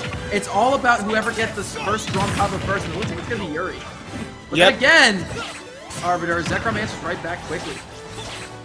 And that's exactly what you need in this situation, man. Oh, there's the cross, the axe, just in case they try to jump. Gets hit by the foot dive. Oh, I wrote Victor has a foot dive as well. Oh, I think his is way better. It spikes if it needs to, and it bounces you up.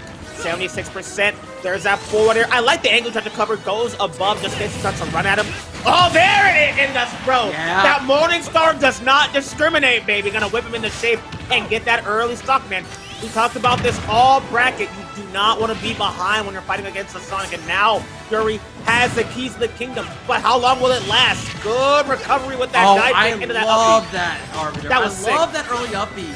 Getting that stock and a nice placement on the returning cross too to catch the spin dash and put Zekrom in a very bad situation. They're struggling to get ground back under their feet.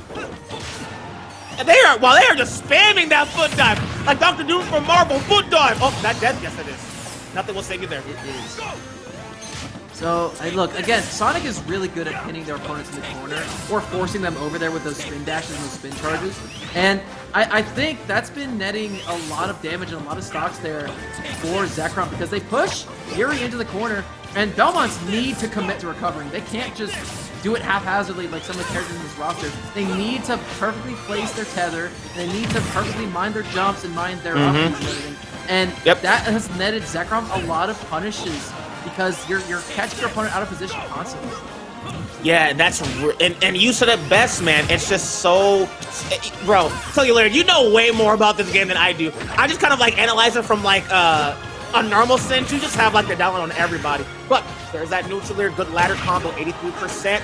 Ooh, that could have been something devious. Ooh! You want to talk about devious? Dodging that air dodge is a pretty big one. Dude, that was like some Neo from the Matrix. Look at dodge bullets. Oh, he just barely dodged that home attack, but not gonna dodge that one. Don't. Okay, don't get up attack. Don't. Please, just don't get hit by that.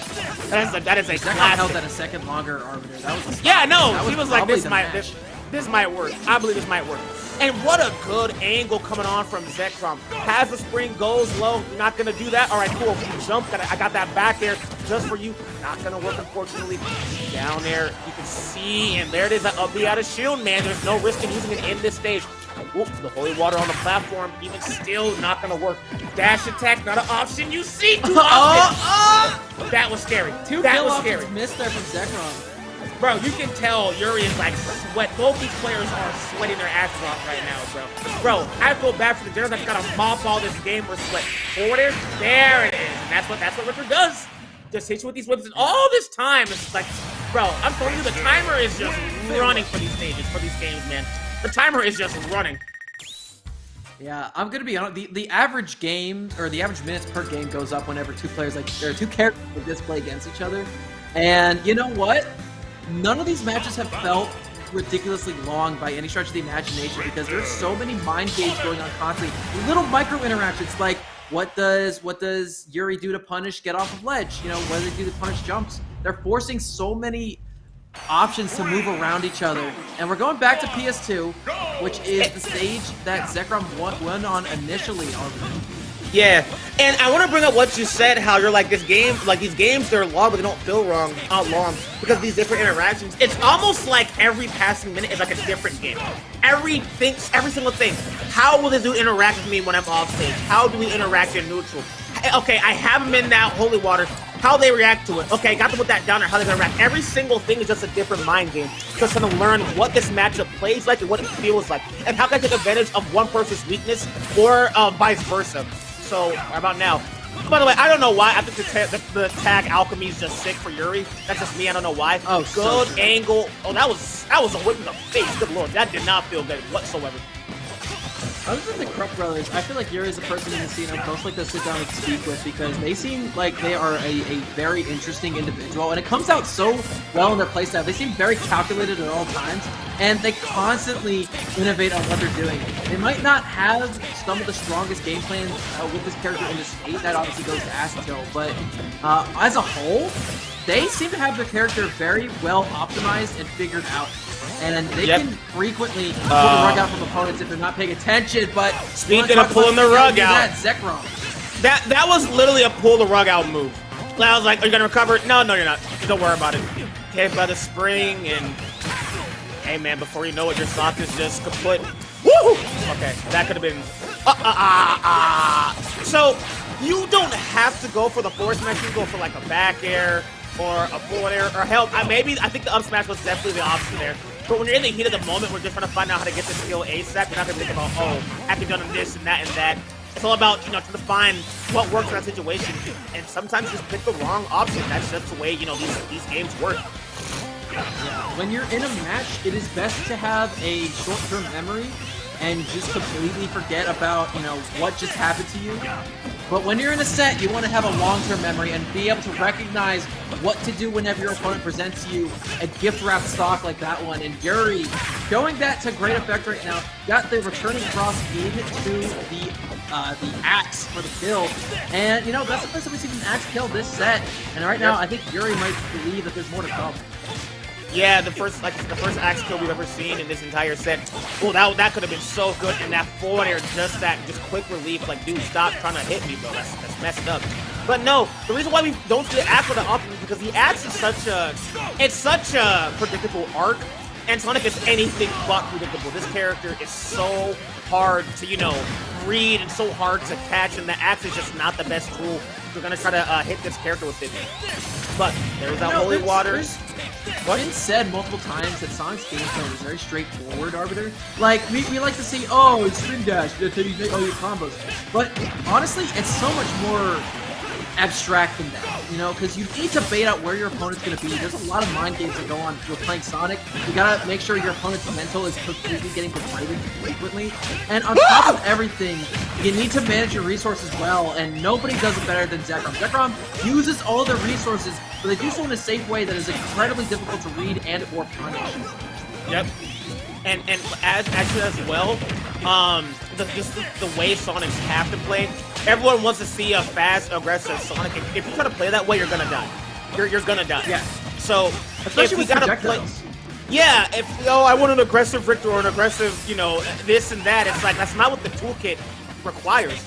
You can play however you want to if it suits you, but I think Sonic is aggressive when he gets off stage. Sonic's at better state, in my opinion, is the best in the game. Like, if he has you, you're just choking. Like, right here, this is where you never want to be. This is where you don't want to be. Even if they miss, look, that sour spot back air, you have that ledge option, that's what Sonic is aggressive for. Maybe not in neutral. In neutral, Sonic is very defensive. But the more he gets an advantage, Sonic becomes the most deadliest, like, freaking predator, like, in the game. At least in my opinion. For real. Yeah, no, I'm with you there. I mean, especially because a lot of Sonic's early stocks are netted by those edge guards, by those strong early read back airs, those strong forward airs that drag you off stage, and keeping you off stage where you don't have any ability to use your normals is incredibly strong for Sonic as well. So yeah, Arbiter, I agree with you completely there.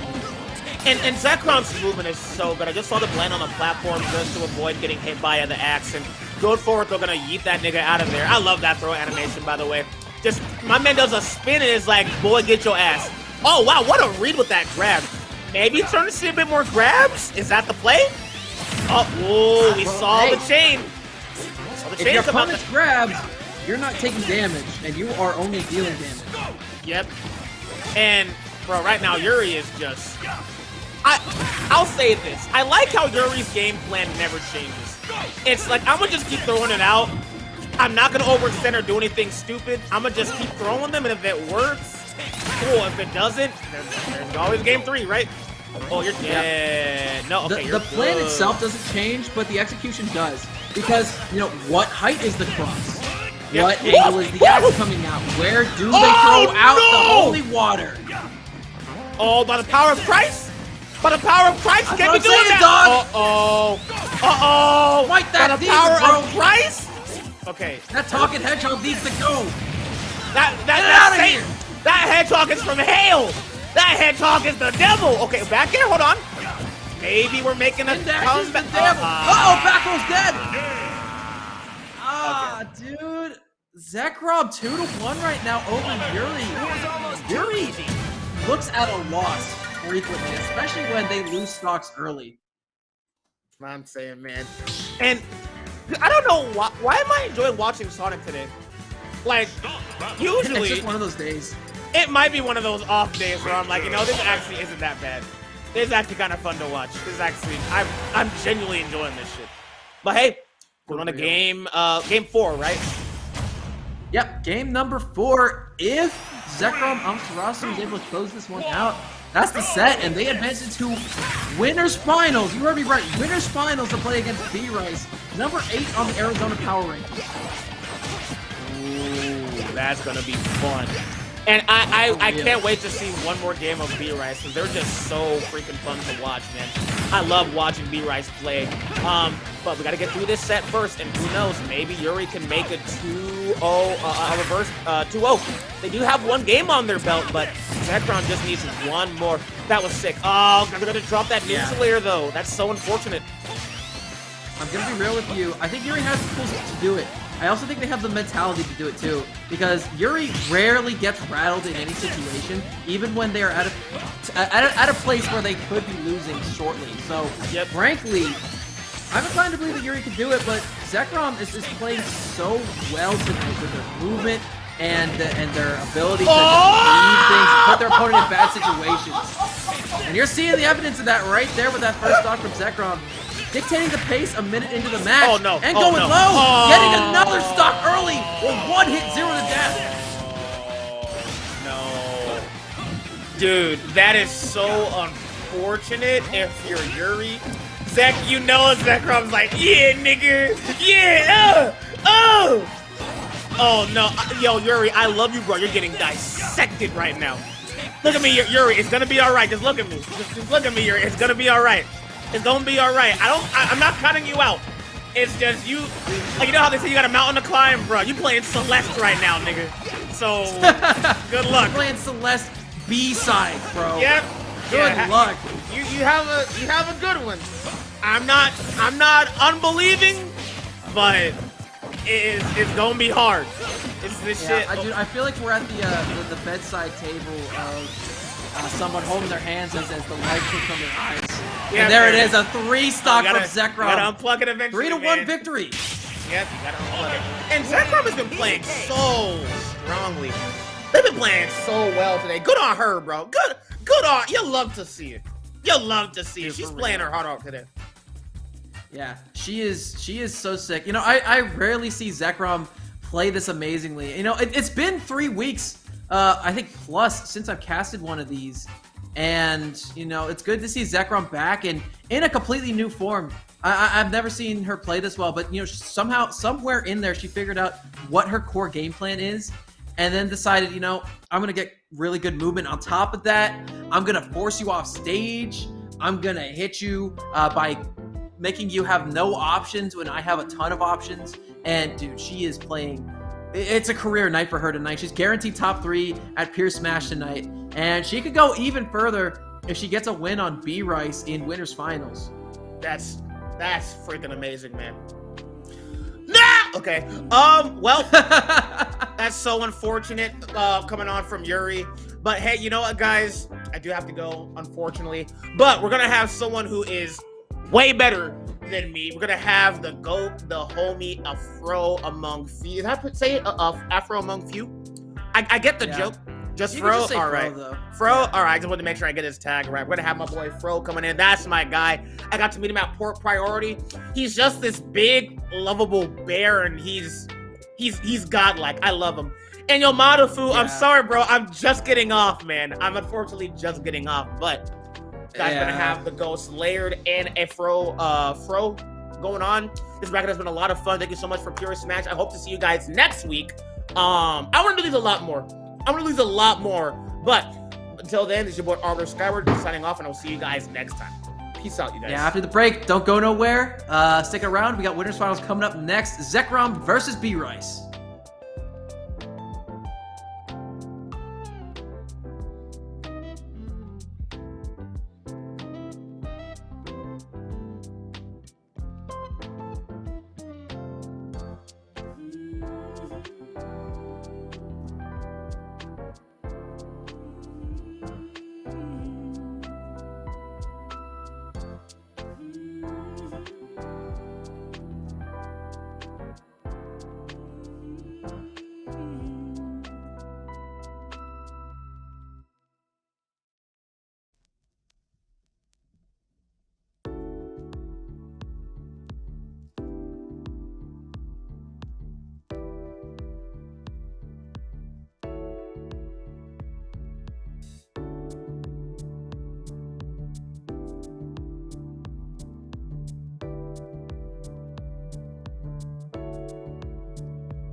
How's it going, everybody? Welcome back to Pure Smash tonight, and we just had our commentator swap. I'm sticking around, and I've got a new guy with me. I got my boy Fro, all the way from California. How you doing today, bro? I'm doing great, brother. How you doing?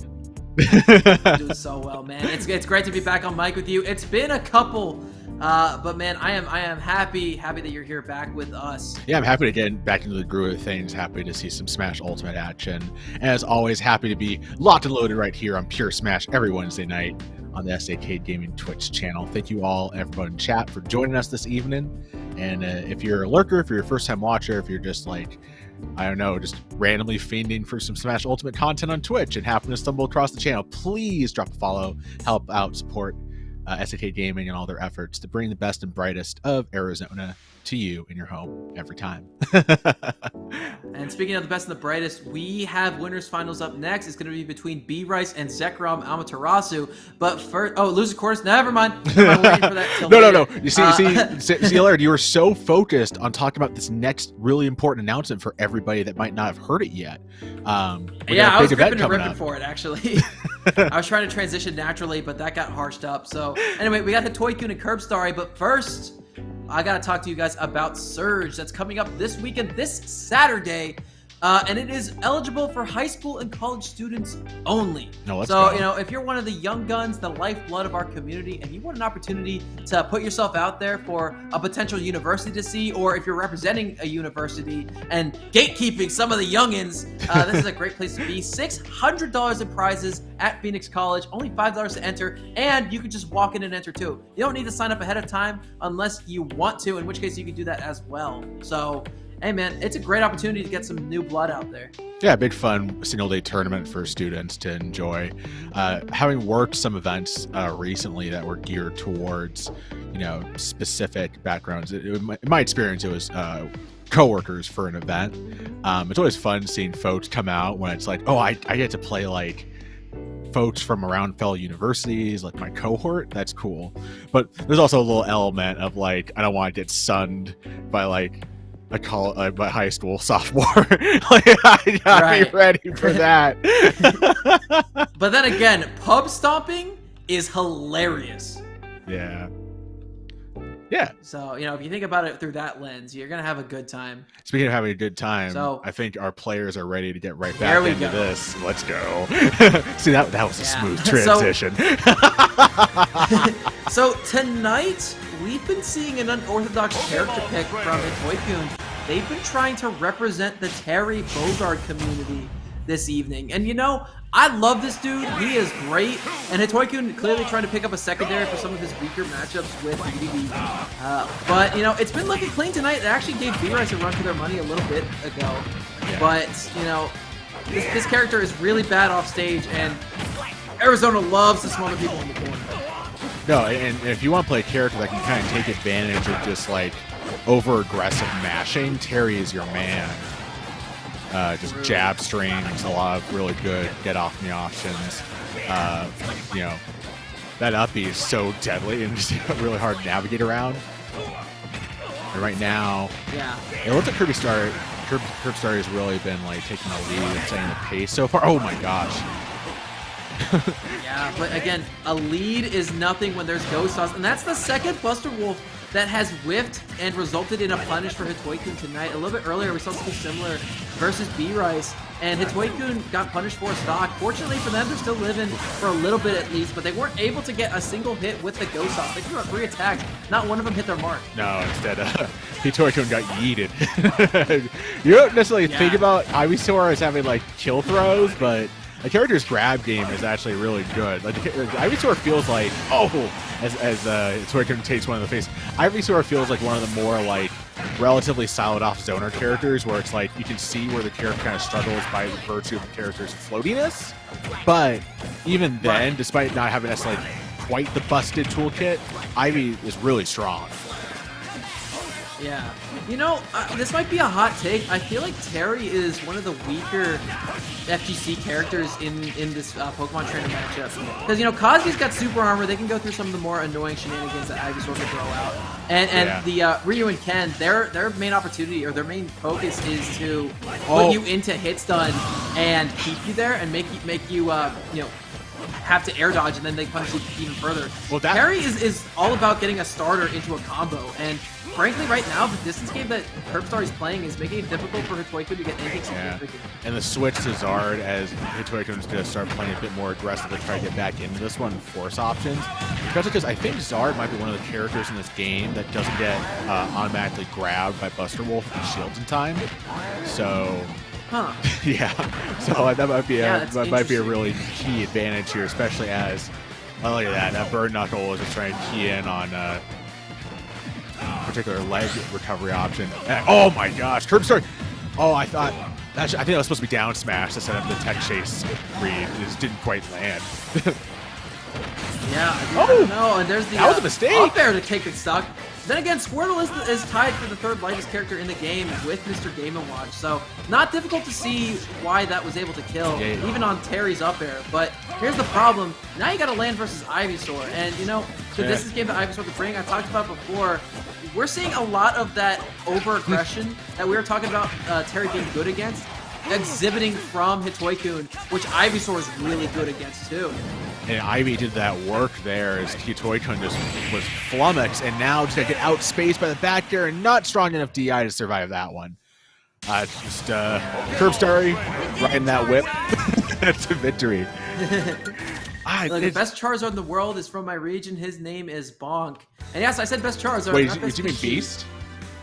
Oh, Beast. I got my Philly players mixed up all the time. I'm sorry. Their names. I was gonna say that the Meta Knight community was gonna be after you for that one, but yes, I'm sorry. I don't care. You. I hate Meta Knight. I hate that character. But anyway,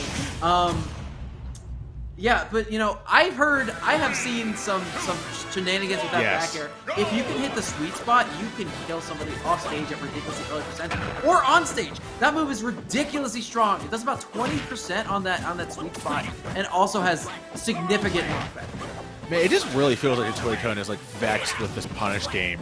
Terry has just Terry's neutral is like a punish game. It basically is trying to respond out of like there's some zoning tool with the power wave with different speeds, but in this matchup against PT and Squirrel's rush down, a lot of it is just like trying to whiff punish, and Hitoiku is just not coming up with the right answer, the right combination. Curbstar is a lot more comfortable maneuvering around Hitoiku's button pressing, as you can see here. And look, I like this commitment to the Terry as well. They're not switching to the DDD just yet, which we're usually seeing for every set we've seen Hitoiku on stream tonight. This is their third. They usually go for one game as Terry and then switch to the DDD first with it. But they recognize now that they're in a position where they were in a position to capitalize there on Curbstar's mistake, trying to get a little fancy with the whip cancel at ledge, and Hitoiku just pressed the victory button there. Like, oh, thank you, that's a good gift.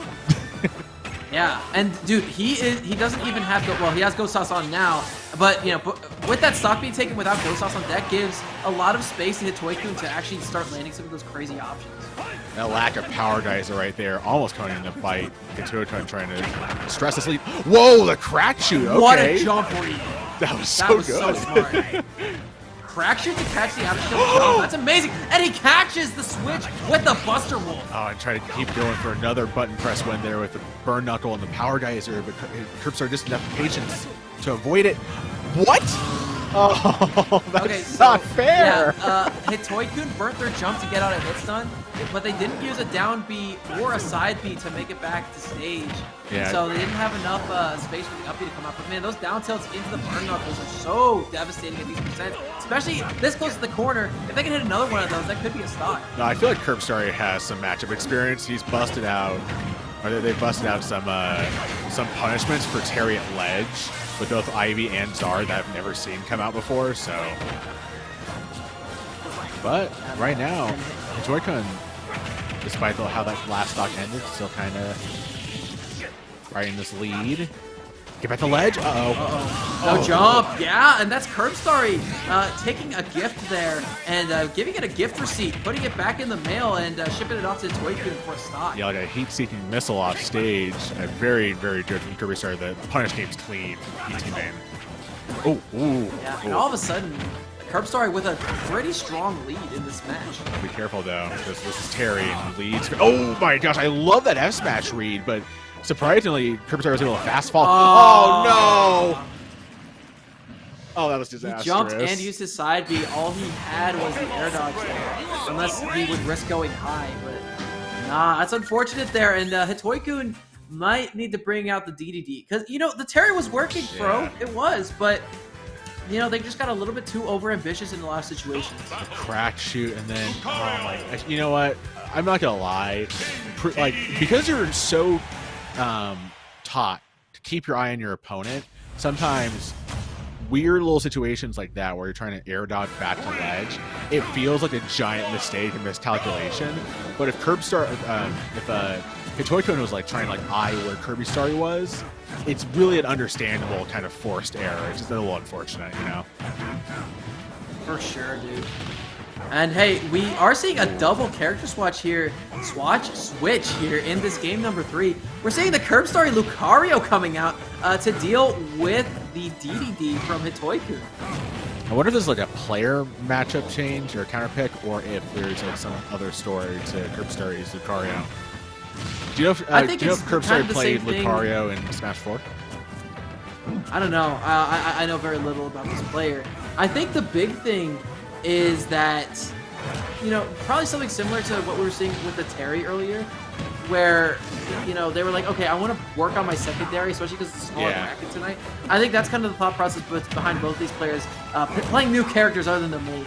Okay, and here comes the DD ledge trapping that Hitoikun is well known for. It's nice there. Curb Story made like 2 mistakes and paid with his talk. I'm going to be real with you. I definitely expected Lucario to have enough gas to make that back, but I think the fact that they weren't at a deficit at that situation and only at 70% meant that their recovery went less distance than it usually does. And right now, with a bit of a lead, Hitoikun is tearing Curb Story apart. Wow. At that time, Curb Story just taking the direct route. Trying to arc back into that. Nice up smash. Sally DDD can kind of get caught in just basically being turned around while the opponent's in them, essentially, and that was just why Hitoikun fell right into that. Oh! Stage fight? Not quite. Oh man, that was very unlucky for Curb Story not to die there. Yeah, dude. But hey, this is where it gets particularly scary if your name is King DDD, because you are a big target. So those Aura Spheres are going to be completely terrifying for you to deal with. I will say that Curb Story is trying to not necessarily go for a lot of the Aura Sphere charge damage. You kind of see a lot of Lucario go for close quarter stuff, just in order to avoid likely the inhale. You just don't want to get reversal like that. A nice up tilt there from Hitoikun, able to just kind of clean up after himself. Yeah, if there's one move in DDD's kit, bro, that's underrated, it is that up tilt. It's wicked fast, has a huge hitbox, kills. You can combo into it with fall down aerials. I mean, there's a lot of stuff you can do with that. Hitoikun tried a training room sequence. Curb Story there with a double dash attack. Not quite going to work. Curb Story is still the fighting chance here. Doing all they got here, trying to skip the clean 3-0. Okay, up throw up air. And charge. Good amount of damage there. But hey, man, this is Rage and Aura there. A ton of it, too, and nearly an even game after that up smash. Try to escape the wind hitbox, hit detention box. Honestly, it's actually kind of deceptive how high the wind detention box is for DDD. I've seen some players get away with throwing hitboxes where it's like they hit DDD's head there. At ledge now. We're looking at the beginning of the end for either of these guys. One strong hit from either of them, and we can either see a 3-0 or a reverse 3-0 incoming, but it was the back air, a nice drift back, a little bit of movement there from Curb Story to net them the win. A 3-0 victory onto one of the premier DDDs in the state. Yeah, Curb Story just managed to hang in there. The game wasn't particularly strong for their Lucario, but just enough to catch Curb Story or catch Hitoikun mashing towards the end. Hitoikun, for what it's worth, was, it's like, okay, cool, got the ledge trapping down pat, had the neutral ready for the most part, just didn't have enough setup mix-ups that were able to deal the killing blow. It's frustrating. It's like you played well, but you didn't nail everything sweet spotted or nail the specific killing setups you need. Because a heavy plays in this game, DDD, it needs to rely a lot on just catching a sweet spot hammer because you made a mistake at ledge and it just wasn't there. No matter what, Curb Story was able to hang in there, and towards the end really just managed to shore up how they were playing around all those options, was patient enough, and just didn't get called out by the stuff you have to avoid in that matchup. Yeah, but with that victory for Curb Story, we have our losers semis set. It will be Curb Story versus Yuri.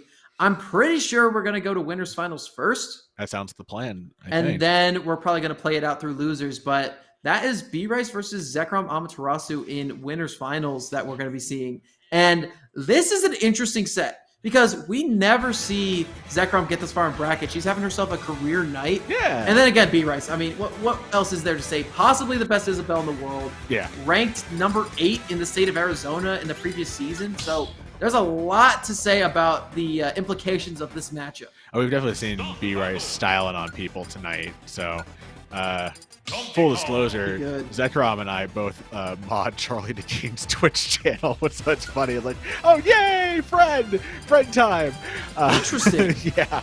She also commentates here for some of SAK's big tournaments like Ascension. So, let's go. Let's see how this goes. Oh, and this might be a gentleman's agreement to do this. I've actually played in Zekrom's Bowser, very legit. So really, yes, that's shocking. Yeah, Okay, you can almost say that Zekrom's a co-main, trying to follow the up throw instead gets the command grab side B. Bowser's able to like exude so much pressure on that side B grab, Laird.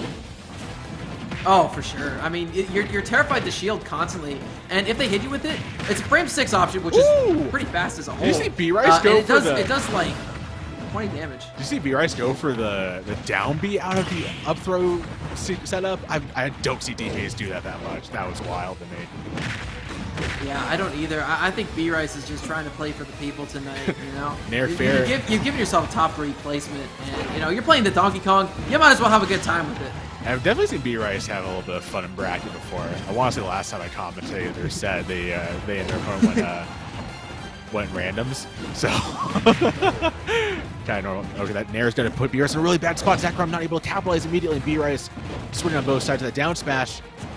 I like how B-Rice is just playing out of corner, just like, yeah, you know what? I don't. You're not gonna reach me, so I'll just play comfortable with the shield breaker, but instead, oh, the Samoan drop from the top rope, baby. Oh man, just dropping bombs there. Oh, and that's a stock too. Yeah, DK can't make that one back. Isabelle could have, but DK can't, and Zekrom gets 2 up quickly. Oh, that rolling fortress. And that thing about that knockback to low percent for rolling fortress is it gives you a free ledge trap too. And like the inclination for most players in this game is to jump at a disadvantage. And Bowser's fair is like the best anti-air or air-to-air aerial in the game. I swear to God. So it's really good. Right now, good navigation of a bad situation by Zekrom, but B-Rice getting the grab, tossing the big Lizard King out.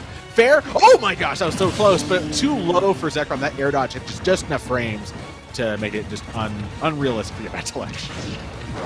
Yeah, you know, Zekrom is used to a character with a good air dodge in that Sonic, but the Bowser's not quite good enough tonight, and, you know, this is the last stock situation, so I wouldn't count B-Rice out. DK has spikes for days, so we could be seeing an early stock if B-Rice puts himself in the correct position to get it. Back here from B-Rice, getting a grab, up throw, up air, and Zekrom land. Nice hard landing there. Actually, Zekrom could have just like opted to land away and just went, no, I can land aggressively here. That down air. Now ledge. It's like, you know, I don't care if we don't get the sour spot or the sweet spot. If the sour spot hits, it'll do a little bit of damage and give me stage advantage, so I'll take it. Third time's not the charm for Zekrom with those up airs, though. Laird, oh my gosh, Laird. B-Rice now is in a situation to take it. Oh my god, that was so close. Zekrom playing with danger there. That down air felt like it was destined to hit. The fire breath now. Big Lizard King trying to strike. B-Rice. No, finally got off ledge there. Oh my god, and another down B for a stock. Zekrom Amaterasu takes game number 1 of the set. Down B carries. That was twice Zekrom managed to like just hit the eject button there and go, you know what? I'll let it ride. Down B. Yeah, B-Rice. This is a really good like recovery sequence with back airs and the dash attack, and then just got caught out trying to go for double back air again. That was clearly like not reading where Zekrom was and more like, oh, I need to protect myself as DK just because everything else in that situation, barring maybe Nair, doesn't really protect DK nearly as well as back air. So you can understand what happened. Oh yeah, for sure. And you know, again, you don't expect a lot of hard drops like that. No. Initially, because if you miss it, you're in a ton of hits, and you could lose an entire stock off of that if your opponent's in a good position. And right now, I think the thing that Zekrom does best, which is so different from how they play their Sonic, is that she's holding center amazingly. She's not doing too much movement except to mix up where she's going to be in the center of the stage, and she's constantly pressuring her opponent to the side. Yeah. And you know, that's amazing for a character or a player who's used to playing a character like Sonic, who needs to move around frequently. Yeah, just dropping another bomb there. I mean, I was going to commentate that regardless of everything, B-Rice has done a really good job of like responding in advantage for the most part. Just a little short, going to go real deep. That was a mistake. You don't like to see that from Zekrom. Town City is also like a big preferred stage for heavies too, so I like to see these two tussle here. Oh yeah, that horizontal blast zone is so close to get to the stage. You can get early stocks galore with a character like Bowser's forward air or like Donkey Kong's smash attacks or back air strings. Good response here by B-Rice. Nair overhead gets the footstool, but nothing out of it. Yeah. Oh, it was, I don't think Zekrom on the ledge slip there. And now in disadvantage, got to be careful of avoid Donkey Kong back air. Down air, and oh, B-Rice went for the helicopter spin a little too early. Served himself up like a nice meal on a platter there for Zekrom to take care of the back air, and now, ooh, get clapped. Did two-step smash to catch that landing. So, you know, the heavies are showing their stuff right now, and wow, gets the trip off the down tilt, and then goes for the down air for a punish. Wasn't at a high enough percent, was Zekrom to get a bigger combo going on for B-Rice, but that's good damage nonetheless, and there's a ding-dong back air instead of up air. Yeah, we're seeing some really interesting like options out of up throw from B-Rice. Can Zekrom land? Not quite. B-Rice had just enough space to move around, get the F smash here, and now, ooh, whiffs the grab. Zekrom getting a second chance at life. What was that? B-Rice did a little bit of trolling. And you know what? When you have a lead like this, you can do that, but I wouldn't count Zekrom out just yet, because she's got a lot of fire. And, you know, one strong hit, and you're at kill percent. But then again, sharking low, getting that back air. B-Rice makes it a 1-to-1 set count. You know who discovered fire? The ancient humans that were like monkeys. So, all I'm saying is B-Rice was able to put out that fire. I don't know what caveman had to deal with it, but I was like, I want to run with this. Hey, it happens. But we're going to be going to our game number 3 here. I didn't see the stage pick, but if I know anything about Zekrom, she likes her PS2. And yep, here we are, back there, which, you know, I'm not really surprised. They won here game 1. If B-Rice didn't ban it, I don't see why it's a bad idea to come right back to the stage. The only thing that I would say is that if B-Rice has practiced with DK at anything, it's likely ding-dong percentages on PS2. That's what all DK means, practice. Yeah, it's insane how good that is here, because those platforms are... They actually net DK a lot of versatility in the air. They can jump super high off of that. Yeah. And PS2, once you get out of that magnifying glass, that's such a low ceiling. Oh, we're going to go out deep. Test. Passed by Zekrom initially, and just able to get back on stage. That was a bad mash uppy from B-Rice, but Zekrom's able to start pursuing. Oh no, the whiff. Oh, that should have been an F smash, man. I know down smash is a little bit quicker. You had the frames to go for that, but true. That was a confirmed kill. If you hit the I think maybe B-Rice wanted to catch Zekrom going on both sides. Doesn't matter, just nice cargo carry. Want to get rid of some luggage. That takes Zekrom stock. And now, pushing advantage here. These back airs just tattooing Zekrom right now. He responds with command grab, now at ledge. What's he going to do? F tilt. Ooh, gets clapped. They haven't taken too much percent yet, but I mean, if they take the stock quickly, one good Bowser string, they can be back in this thing. But then again, B-Rice with those rising up airs. That up air, by the way, has so much priority, dude. Yeah. I don't know what DK's head's made out of. They should just make planes out of it. Ooh, speaking of flight. Yeah, off you go. Yeah. That Bowser command grab. Just anywhere on stage, it's like, well, My time's now. Now, good get up attack from ledge from B-Rice. Try to just walk his way into that F smash.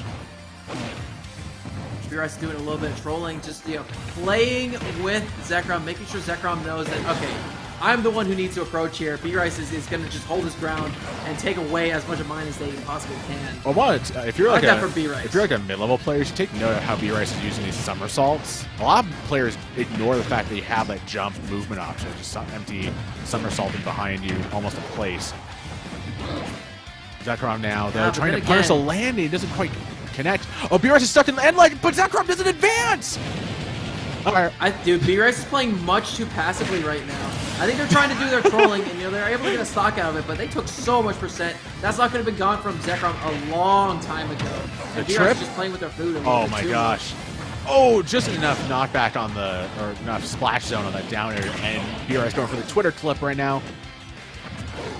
What? What? I don't know. Was that fair? B-Rice is just, wow, really making this pace awkward here. He's trolling, man. Look at him.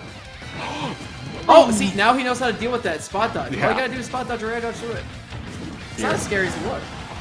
Yeah, that back air to connect B-Rice with another one, and he finds the third. Hey, I mean, you know, you can say die by the back air, live by the back air as well. So, B-Rice moving closer to a grand final seat on winner's side here, which we go to game 4.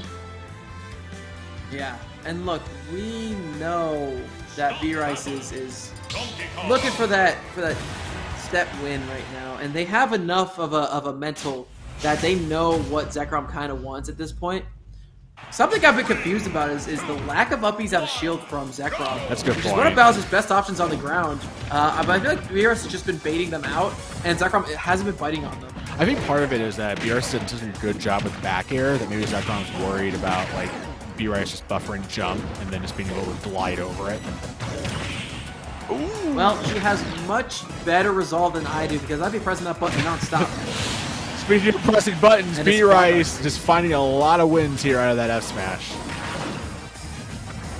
It's a strong one for sure, yeah. And, you know, if you can land it, by all means, go for it. It's just telling that B-Rice is kind of like, B-Rice kind of clued into something that Zekrom's doing repeatedly in order to get away with all these F smashes.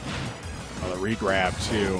Even when Zekrom's successfully landing out of these juggle situations, B-Rice is like, oh, cool, time to play the game again.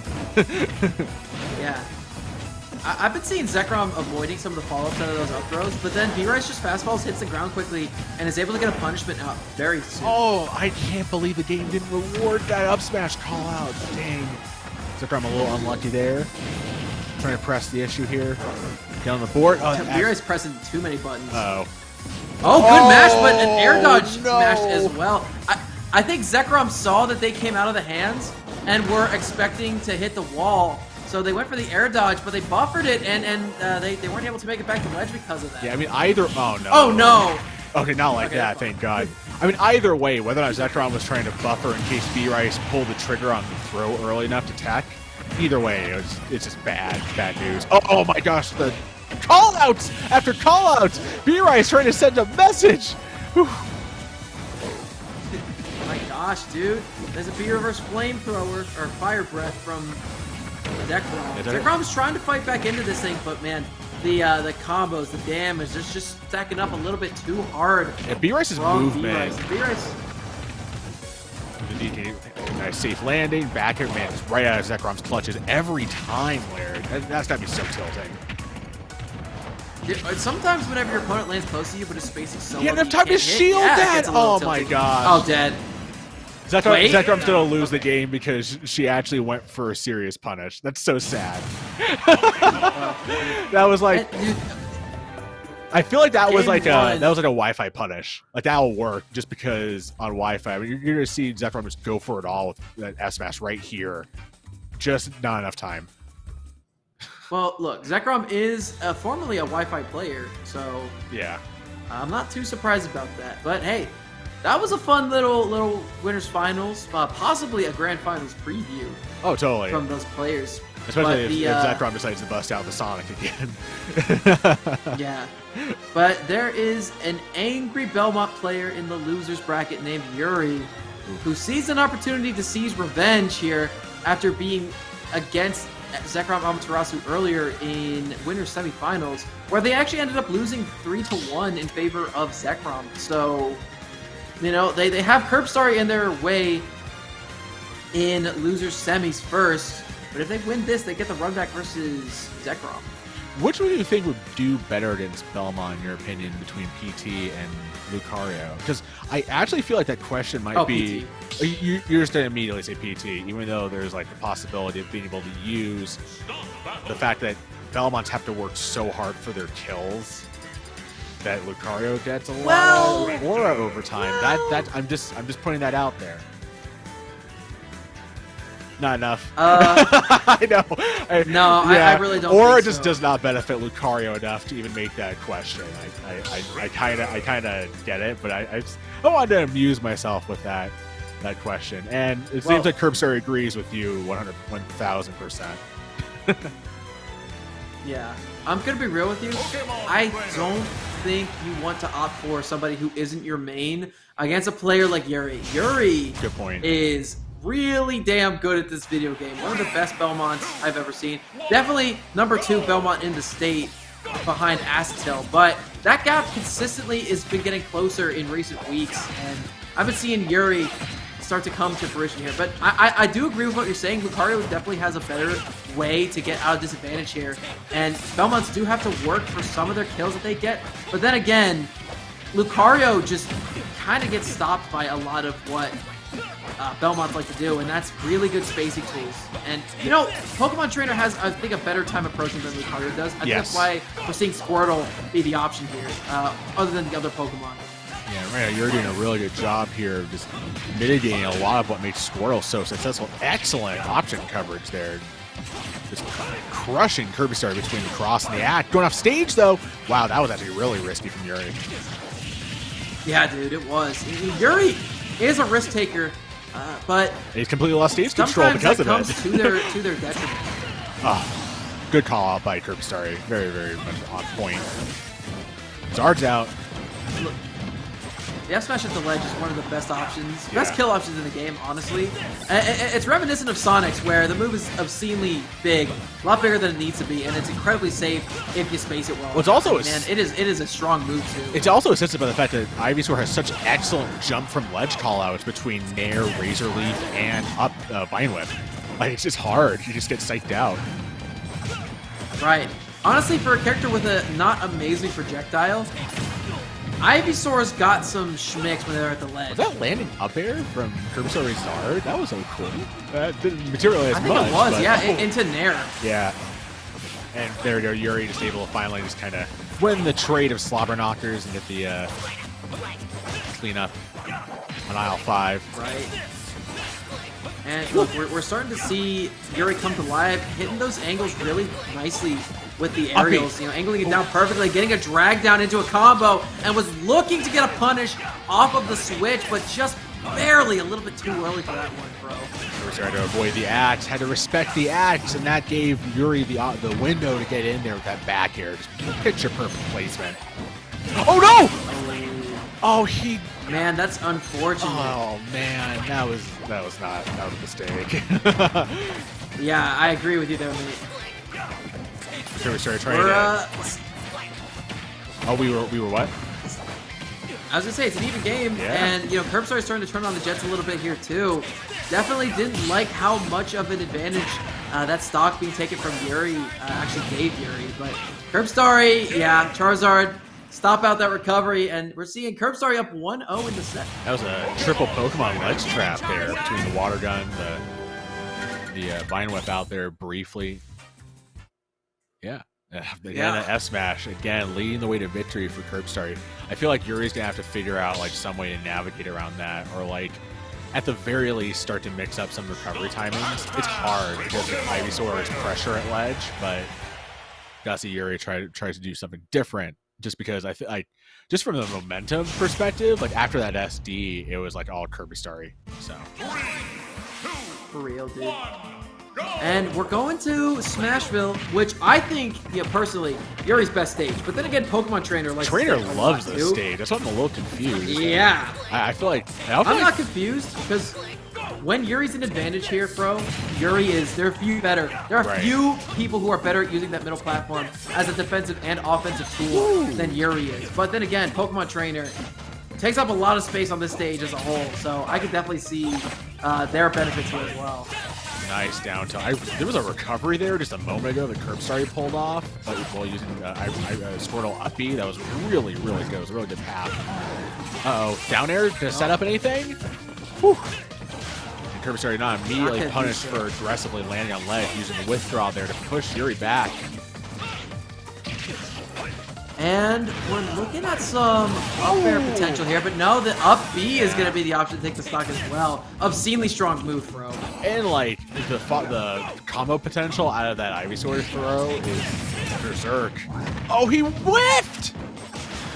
Oh, he went for the down smash instead of the angled up forward smash. Yeah. I think he was trying to go for the faster option, but Curbstar wisely SDI'd up, but in the end, it doesn't even matter because Yuri takes the stock with the same percentage they would have had otherwise and takes the lead.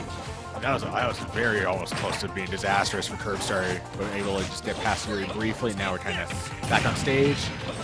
In this kind of matchup, there's rarely any kind of jockeying for position in neutral you kind of see between characters with different kits. Like, this just feels like everybody's taking turns kicking each other's asses, like just straight up. Oh no! Oh no! And that pace leads to those kinds of interactions. And it just caught up with Yuri. That's so unfortunate. Oh, back throw dash attack. Okay, Curbstar being a little fancy. The Zard kit. Yeah, well, Charizard could do that. You know, the fact that it wasn't sent too far, and if your opponent doesn't mash a jump or anything, they're gonna land. They're gonna get hit by that. But I want to go back a second ago. I think that Nair ultimately ended up taking the stock just because Yuri was expecting it to hit the side of the stage. They were going for a tech, but they air dodged instead. Yeah, that was Ivy's Nair, right? It was a multi-hit, so no wonder it messed it up. Looking for the downer at ledge, the ledge pressure. Yuri, hey, you sometimes are okay with taking those hits, but tech chase, jab lock, and Squirtle. Whoa, that reach! Is he dead? He's dead. That reach! Yeah. that wasn't a water gun. That was a water shotgun. Are you kidding me? That was a fire hydrant level of a shot. Yeah, man, that was so clean. Kirby Starry's movement is also just really good with the character. Just the last bit touch. It's so tragic. Yeah, it's not the movement's necessarily amazing. I mean, it's not really that PT has too many of those options, but there's intention behind everywhere that Curbstar is at any given moment. They're not just randomly picking places. They always have an idea of what they're going to go. And speaking of going different things, we're seeing that Lucario coming out right now. And you were looking for it earlier there, bro. And here it is. Yeah, I want to see. So Yuri might have a bit more opportunity to go with F tilt. It's a little bit more reliable and harder to punish for Lucario than, say, Squirtle. Oh, no! Oh, just a priority there to escape that one. Yuri almost getting hoisted by his own petard. Yeah, I'm going to be honest with you. I feel like Lucario just doesn't quite have the oppressive abilities that Pokemon Trainer has. And, you know, when Yuri is safely at a distance versus his character, you know, Aura Sphere is a great option, sure, but I think it gets stopped by Holy Cross. What a oh, okay. That was that. I feel like that should have done more. Especially with rage on Lucario. I don't know, dude.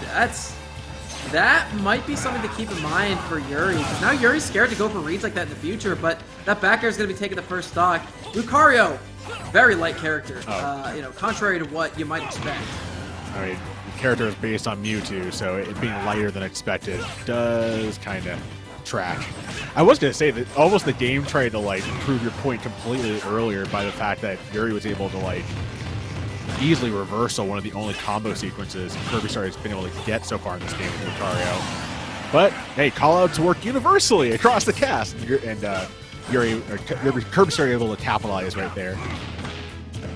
Yeah, and there are a lot of characters that are very scary when they're at a deficit, but Lucario, it is a built-in mechanic to this character that he is better when they are losing. Yeah, definitely the scariest when it comes to that. Especially because as a charge shot character, there's that added element too. Yeah, you can see kind of like where the devs were at with this character in terms of how it functions in this game competitively. But There's just too many shortcomings for basically Lucario's not busted enough in this game to compete, generally speaking. But you know what?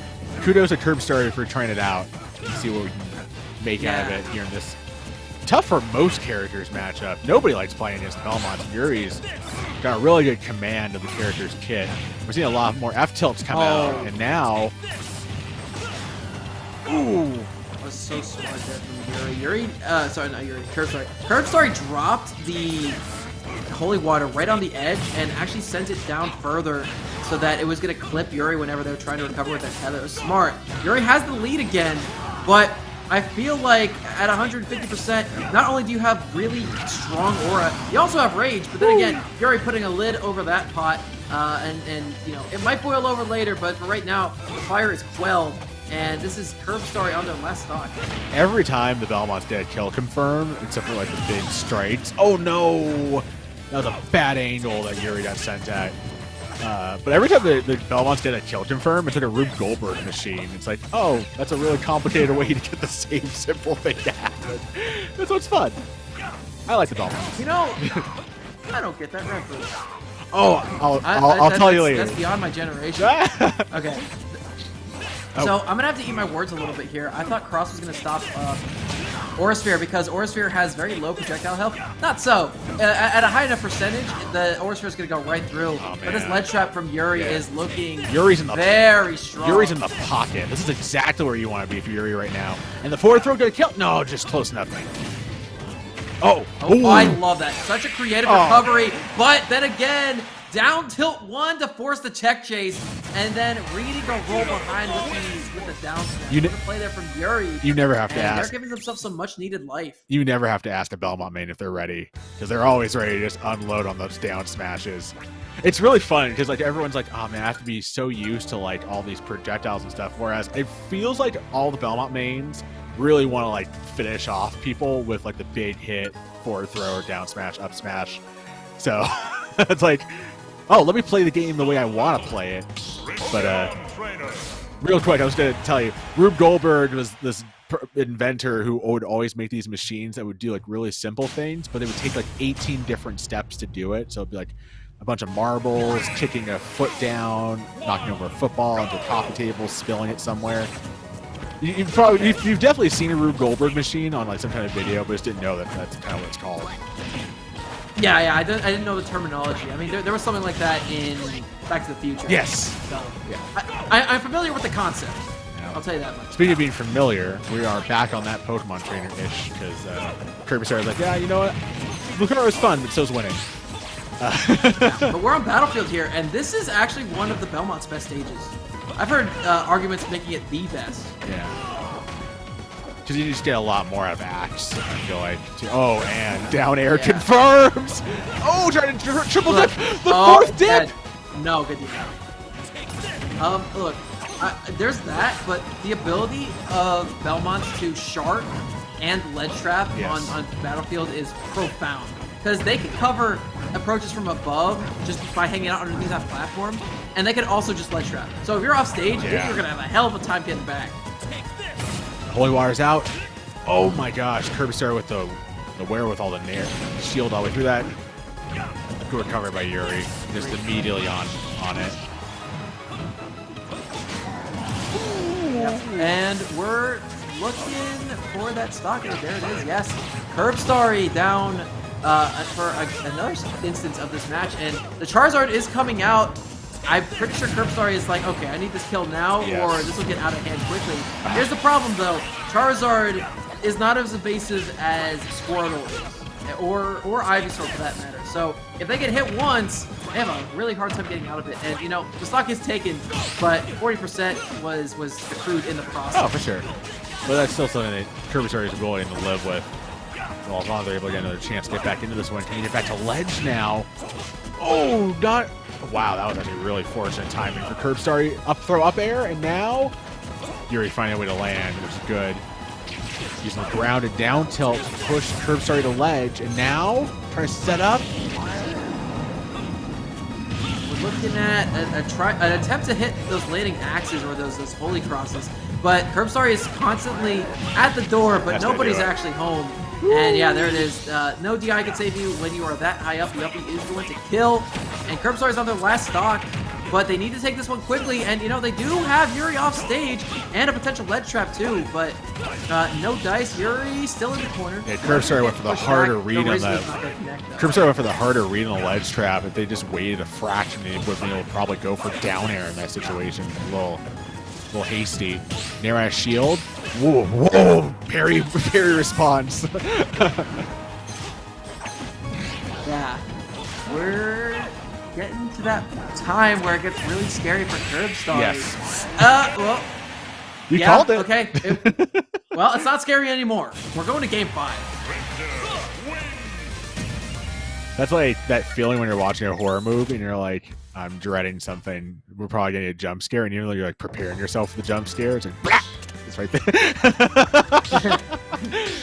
And then, you know, sometimes it's not as bad as you expect it to be. And that time, you see that Curbstar Yuri learned the lesson from game 1, angling F smash up to make sure to catch Curbstar SDIing up.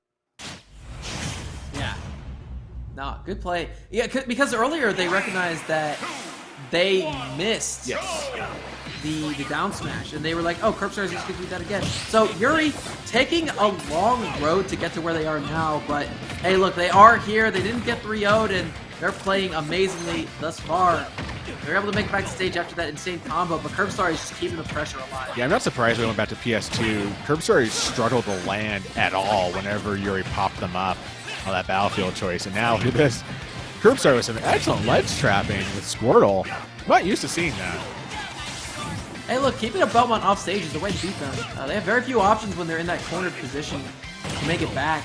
But, you know, when they do get back, you got to get ready to take center immediately. So sometimes just letting them on and retreating backwards is the best option. Oh man, Curbstar just gave Yuri a escape route right back to center stage while being Charizard. Oh! Needs a double kick from the down tilt. And now Yuri's kind of taming the monster here. Yeah. But sometimes you fall right into the lion's pit unprepared, not up smash, man. Charizard has some excellent offense in this kit. No, dude, I mean, Zard is honestly super underrated character in this video game. Oh, I mean, no. I get to watch Beast frequently, but that is the one fallacy with this character. They do get hit by a lot of things because they are large, and that down air to up B is going to be killing on the low ceiling of PS2. You have to wonder why Curbstar went to Zard that moment, maybe just trying to get the transition back into Squirtle for low percent combo strings, but just got called out. Yeah, it could be. One thing that Curbstar is usually particularly very good at is switching at opportune times, and also switching to get the invincibility as well, but that really hasn't been coming out so much in this set in particular, especially after the first 2 games. Okay, Curbstar getting something going, but ooh, immediately snuffed out by Yuri. Controlling the ledge here. Pokemon Trainer at ledge. Yeah. What they're gonna do? Well, you know, Pokemon Trainer is one of the rare characters that has a lot of really strong options off the ledge, but then again, if you recover high, you gotta be prepared for the possibility of your opponent sniffing it out, and Yuri with that disjointed up smash is gonna be catching that. Yeah, that was really nice. That was a jailbreak that got rudely stomped out. I was like, oh, the SWAT team's here. All right, well, we're going back to jail. Yeah, dude. It was an amazing catch, too. So, look at this. Uh-oh, putting himself off stage. On their last stock, potentially, of the tournament, but no, making it not so hard for them. That was stuck quickly with a down air. That was such a mistake by Yuri to put himself off stage and led to that situation even happening. Yeah, I mean, sometimes it's a long game 5 set. These are the kind of nerves that lead to mistakes that just happen in these kinds of games. For real. And we're getting down to the witching hour here. This is last stock, last game of the set, game 5. Yeah, we're gonna find out who's and one of these gentlemen, or these gentle individuals, are gonna be heading into losers finals, and the loser goes home at 4th. Yeah, speaking of witching hour, we're gonna find out which one of these two is gonna keep on up with their Cinderella run and trying to win it now losers. Or somebody will leave. You know, it's more of a Cinderella run from Curbstar. Curbstar was seated a lot lower than Yuri. Yuri has been ranked on the SAK Power Rankings today, but we are getting to that percentage where one of these individuals can be killed very soon. I'm surprised we didn't see up smash from Curb Story when Yuri was above them on the plat. Now off stage. Oh no! Getting called up in the holy water now. Another holy water, has to jump to avoid it. Yuri right now just trying to put the clamps on Curb Story, but Curb Story managed to escape. And now back throw. Right. Oh no! And Yuri missed the ledge. Curb Story holds him out and is able to prevent the reverse 3-0, punching their ticket into losers finals, where they will be able to play against Zekrom Amaterasu in the run back that we've all been waiting for. I definitely need to see this replay. What in the world happened here? Was it just complete whiff, or did the whiff get blocked? Back throw holds DI out, and I think Yuri just thought he had another jump. and just I was like, wait, but he used the jump to get out of. Let's see if they use the jump to get out of tumble, because that's usually the thing. You just don't recognize it. It's almost like on reaction. Yep, out of tumble, and then it was almost like there was a lag. It was almost like Wi-Fi lag on the tether coming out. That's tragic. Could have been any number of things. It could have just been like, I think they were too far away actually, or they did it too late. It was too late. Either way. Yeah, unfortunate to say the least, and that is going to set up losers finals. Curb Story, Zekrom Amaterasu, and this is gonna be interesting. Yeah. Because earlier on in the night when these two played, Zekrom was really good at knowing exactly what Curb Story's intention was at any given moment. And you know, these two have a history. They played numerous times against each other. But Zekrom came out on top last time. Curb Story's looking to come out on top this time. They're already starting off incredibly strong with 36% unanswered. Yeah, that is the Squirtle, basically. Oh, trying to get the down air, drag down, almost a gimped. Gotta be so careful against Sonic. Spring, loaded spring. I think it's got weight. And honestly, right now, this is looking like a world of a difference from when these two played earlier in their set. Yeah. You know, usually whenever Zekrom would go up early and then just kind of stay away and wait for Curb Story to whiff. Right now, it seems like Curb Story is using their momentum to carry them forward and dictate the pressure and the pace of the match. But I think it's all going to come down to who takes that first stock, because that dictates so much of what comes after. Whoa, all right. Right on cue. Getting the first stock there with big S-Smash call-out. Curb Story has been reliable getting that a lot. We're actually to see Curb Story go Zard against Sonic, which feels a little unwise. Yeah, they see the Squirrel switch, which is good. So far, Curb Story's had a lot better luck with calling out Zekrom's landings on plats, and as well as anti-airing Zekrom. We'll see if that continues. Yeah. So one thing that Zekrom does really well, actually, is that they know how many resources they have at any given moment to use. And so if they don't feel safe, they will use more.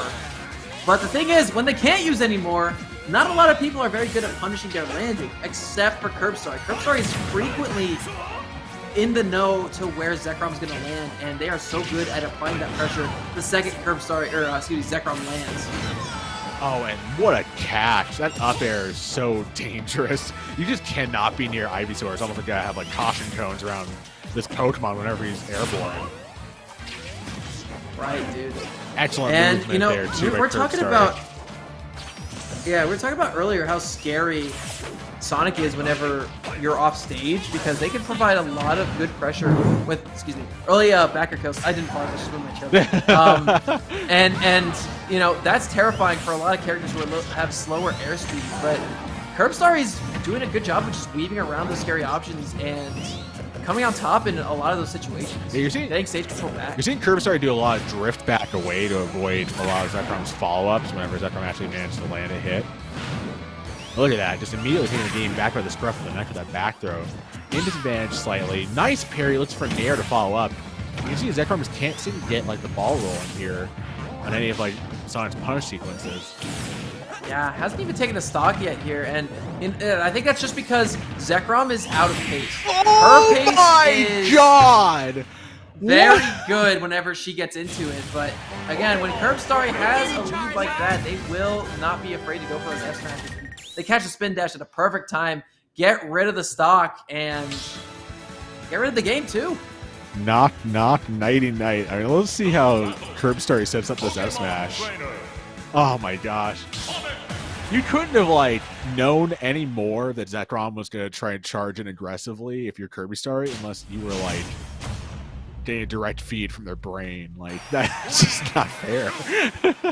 Yeah, definitely not. But hey, man, we're going to game 2. Curbstory starting off strong again with the Squirtle, trying to push Zekrom into the corner. But this time, Zekrom was able to escape out of it. But the withdraw starting to come alive. Withdraw is a really good option in this matchup, Pro, and I'm sure you know why, because Squirtle has invulnerability when they're using that move, so they can just go right through spin dash. You know, I know it's called Withdraw, but I swear it might as well be called Withdraw, because there's barely any move in Squirrel's kit that baits out options more than that move. I swear to God. You're like, oh, I could get the footstool on it to make Squirrel be stuck in like 36 frames of just being helplessly on its back, but nope. Never. Yeah. Oh my god, dude. Sonic off stage versus Ivysaur is terrifying. Ivysaur is incredibly good at catching air dives. They're so good at frame trapping you off stage, and that's exactly what Curbstory is employing here against Zekrom. Zekrom trying to, go high for a read, but, Curbstory makes it back on stage safely, and man, that first stock be taken again this early is so huge. This sequence, though, is probably the best Zekrom's looked so far in the set. Just gotta keep pressure up like that. Oh, nice. Nice little change up there. Mix up, cross up. Yeah. Zekrom at ledge. Oh, wow. Missed the dash grab, but still able to get a punish in. Oh! I knew that Flare Blitz was coming in my heart of hearts. I knew it was coming. I don't think Zekrom did, though. Zekrom committed too hard to that F smash and paid the price for it. They didn't lose a stock, but they took a lot of damage there. And it's worth noting that so far in the set, Zekrom has not taken a single stock. Commentator's curse incoming, but I'm going to be honest with you, that is a pretty staggering statistic to keep in mind. The withdraw getting away. Up throw? Zekrom very much keeping in mind those percents. Knew that that up throw was dead kill, especially given Squirrel's relative lightweight. That's a bad trade for Zekrom. Oh my god. Yeah, okay, nice grip and rip there from Curbstory. They recognized they were safe no matter what Zekrom did. So, they were baiting out multiple options there, and a nice catch on the up air. What was that hitbox? Lead continues to grow for Zekrom. They nerfed that hitbox, right? And it felt like Zekrom was nowhere near the bulb when that up air exploded. Oh my gosh. Ivysaur is crazy. I feel like they were. I think you're thinking about the down air. That's right. Oh, I don't think up air got nerfed. I could be mistaken, though. Oh, whoa. That was a weird interaction between withdraw and down air from Zekrom. And now it's got Kirby Story at ledge, just trying to figure out a way to start getting back into this. Yeah, I do really like Curbstory's maintenance of the slow burn here with this Ivysaur coming out. And Zekrom needs to approach now because they're down by nearly a full stock. And Ivysaur, if you were getting approached as Ivysaur, you've got disjoints for days. You got that fast back air, you've got Razor Leaf, you got Nair that you can put up a basic wall. And if you can get your opponent off stage, you can do so much to them. You can catch an air dodge, you can up B them. I mean, there's a lot of variety in what Ivysaur's capable of. But we're going to see the Zard switch anyway. Probably for some extra firepower and some survivability there, bro. Oh, that back air was strong enough from Zekrom and get the angle down F smash. Excellent call out from Zekrom to start to force a comeback to start here. Whoa, that was an interesting interaction. At ledge, eats the withdraw. And now, trying to press the issue. You can see Zekrom just trying to do as much as possible to actually get in on Curbstory, whose pace and movement, I mean, they're so remarkable. I love the way Curbstory's playing this game. Time to Oh, game over. That was such a good tech chase. Like, that's the thing. Like, you literally saw Curbstory doing, like, total stop. Okay, you're going to come to me from the entire other side of the stage from Zard. And then, like, 45 seconds later, this entire punish sequence materializes out of a failed ledge trap. I mean, look at this. It's brutal. That's the thing that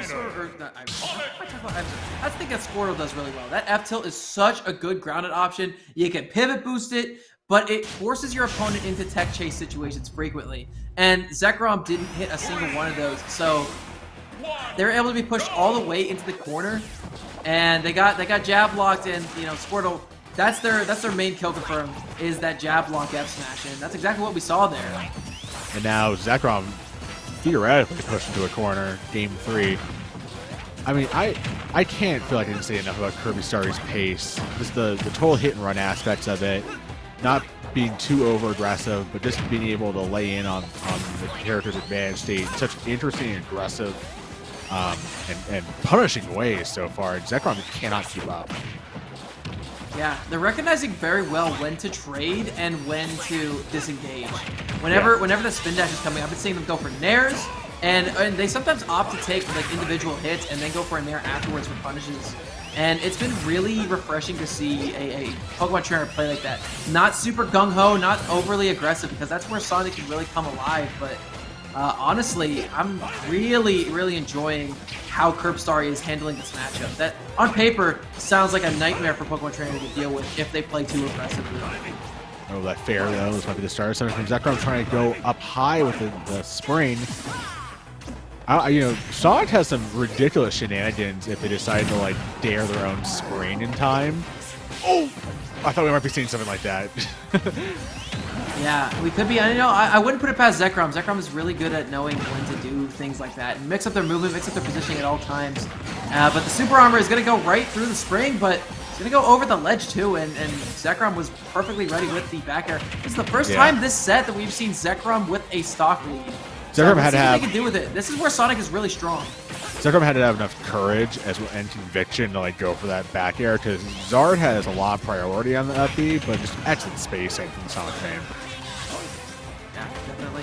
Ooh. And trying to get back on stage, trying to catch... Okay, they had the right read, but they were out of position a little bit, and I feel like they showed their hand a little bit too early with that up smash attempt there. But Zekrom, knowing how much invincibility they had at the ledge in a big way, and they're able to land quickly and get a big punish game onto Curbstar, pushing them back into the other corner, and they're able to put a lot of damage on the board. 50% is nothing to sneeze at when you still have a stock advantage. Yeah, Zekrom's disadvantage has also been really good for the most part, especially off stage. Curbstar has not been able to get some of the big ledge trapping punishes that has been kind of like a hallmark of how the first two games have gone. I'll see how Zekrom can do here while Curbstar is playing a bit more evasive and hit and run right now. Oh, you got there's a copied back too throw. aggressive. This is where Zard comes alive. That back air is so good off stage, but not going to be going for a second one. Instead, opting for a flamethrower that Zekrom just says, "I'll homing attack over there." That's the best use of homing attack. Homing attack as a stall is so fundamentally busted in certain situations. Oh no, go down low, too low! Oh, no, that's Sonic, baby. Sonic can make it back out of anything. That air dodge is too good, but this percentage is starting to narrow in the gap a little bit, and oh man, if that Flare Blitz came out, that could have been the beginning of the end. No grab out of the parry, instead of opting for an aerial to punish from Curbstar, and Curbstar is not going to get it. Zekrom Amaterasu is playing those multi-hit games really nicely, but we're trying to go for an up smash there too to catch Zekrom, and it didn't quite materialize for Curbstar. Now trying to just go down low, trying to catch where Zekrom wants to land. Oh, that spring was like, oh hey, guess who's here? Me for a while. Oh, that's a falling up air with the max rage. It's gonna kill Sonic at a little over 100% throw, and now we're looking at Zekrom in the corner yet again. Will they sink or will they swim? They need to if they want to keep their tournament run alive. And it's been all Charizard for Curbstar that's helped materialize his comeback. Big jab sequence. Those hits don't come often, and when they land, that's a ton of damage. You don't need the combo with this character. Oh, the up tilt. Up tilt. I've seen like full-on like combo videos of like interesting PT mains with Zard doing like up tilt shenanigans, so I thought we might start to see that. But Curbstar is like, let's go back to basics with Squirtle. Up tilt's not really too easy to combo off of. I think the best you can do is probably use it and then jump to try to put pressure on your opponent. Maybe with an up air if they don't air dodge or anything, but it's not a move we see too often. So the fact that Curbstar used it well under that platform is amazing. I might want to see a character switch. Yes, we do see the Ivysaur come out now. Smash. And Zekrom holding stage control really nicely, but they just barely missed the full spin dash. They're gonna avoid the grab though, and there's a back air up B. They are in shambles. They need one good advantage state and they could potentially win, but they're fighting out of the corner really nicely here, bro. Oh, the up air is not going to connect out of the spin charge, and now, ooh, Curbstar had an opportunity to get fair off the parry. Down tilt whiffs. Zekrom having a chance to juggle Curbstar here on Plat. Curbstar holds firm with the shield on Plat. Now, this is my super safe or something like that can happen. We're gonna get carried off the side with a forward air, and Zekrom Amaterasu stopping the bleeding. Being run over by the Roadrunner. Jeez. The very end there. I mean, that takes a certain fortitude to hold shield in that kind of situation. Just whiffs the up smash, and now, it's got called out in the middle of like startup something like dash attack or something.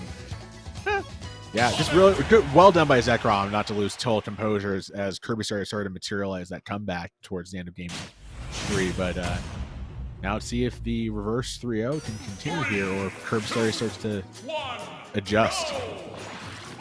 Right, you know, we are going to be seeing the stage pick from Curbstar. It's going to be Yoshi's story. What are you thinking is going through Curbstar's head right now, bro, with the stage pick? I feel like PT mains actually kind of like this stage. There is some funneling of certain... Oh, okay, there we go. Whoa, okay. I feel like what's going through Curbstar's head is, I could pull some cool shenanigans on this stage. Yeah, definitely. And, you know, Curbstar is already a little bit worse for wear in terms of the percentage gains. They're at 73 as Squirtle, and they're going to switch right into a spin dash, and there's a spring that's going to connect with Curbstar's Ivysaur, but instead, it's going to push it close to the stage, give them that tether. But man, that's unfortunate. Zekrom is playing their pace now. Curbstar for the first 2 games was all their own pace. Game 3 was a little bit more ambiguous with who was in the lead, but right now Zekrom and Ross is running with this lead right now. I will say that, you know, how game 3 went, I wouldn't necessarily count out like Curbstar getting completely rolled over in terms of the pace of play not favoring them. They right now is doing a better job of trapping a ledge, but still relying on these big hyper-aggressive call-outs that Zekrom has started to really do a much better job playing around, not necessarily falling for the hardest punish of that leg. Now, nice use of the homing attack. Yeah, I need to stop seeing Curbstar go for those flamethrowers on stage because they're not doing too much. Using it whenever somebody is spin dashing you, that is a good usage of it. However, whenever Zekrom is off stage, they are so frequently opting for those homing attacks, and the percentage is really starting to add up.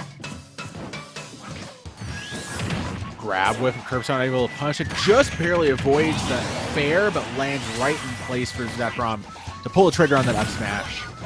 Curbstar doing a pretty good job trying to mitigate some of Zekrom's advantage, but Sonic Mania was able to close it out, find what they needed. Word. But this is where things get particularly scary for Curbstar because they're at a deficit right now. If they can't take this lead back soon, Zekrom can do this. If you whiff once, Zekrom is on top of you. See, whiff that side beat. Zekrom is on top of you with the spin dash. And they can deal so much damage so quickly, and they can put you off stage and keep you there. Zekrom is so good at doing that. Oh, but just getting... I mean, wow, I'm actually kind of surprised that Sour Spot there was enough to get the kill, but it is also Yoshi's, so I keep forgetting the stage has, like, Berserk blast zones. Right, yeah. Dude, I don't even know. I think... Oh, that's really good DI in order to survive that from Curbstar. Curbstar's going to get hit with a spring, though, and they're going to get up attack to catch the roll from Zekrom. Now, Zekrom was going for the range on Zard, and you could be seeing a kill at any second now, bro. Dash attack. Oh, trying to get the back here, call out Zekrom going to ledge. That F smash is so good, and I'm so surprised that Curbstar is able to get the shield up in time to survive it, but they do, and they're able to keep the tempo up 70% onto Zekrom, and Curbstar with max rage can definitely take the stock soon. Excellent shield work here by Curbstar too, and the DI to survive the down tilt. Oh, there's a flare blitz. That's a stock. Curbstar is back in the lead. Uh-oh. Now let's see if Zekrom can respond with the grab. Oh, down tilt jab block. Oh wow, I've never seen a Zard jab block before, and Curbstar might be the first, but they didn't get a saucy punish afterwards, unfortunately. Whoa, that was a very interesting sequence. That tilt kills from center just because of the high percentage on Zekrom, or excuse me, on Curbstar, and now Zekrom has the lead again by about 4%. 3 minutes left in the match. we're like trading haymakers now between these two. No one's really necessarily controlling the advantage for too long necessarily. Back here from Zekrom, putting Curbstory at ledge. Curbstory with a little bit of stall, a little land. Trying to drive with some of these rising aerials, trying to get fair to land, and F tilt. Finally getting back here to connect, but Zekrom is able to easily respond. I was gonna say, bro, I'm gonna be honest with you. I don't think the Squirtle's doing too much right now. I think we need to see the Ivysaur or the Zard come out. And I feel like Zard's been doing a lot of work. Immediately putting in their work. That's the one time F Smash should have worked, and it just did it. And now Zekrom having a chance to take it here and try to get it to a game 5, but Curbstory now on that Zard. You know what Zard wants.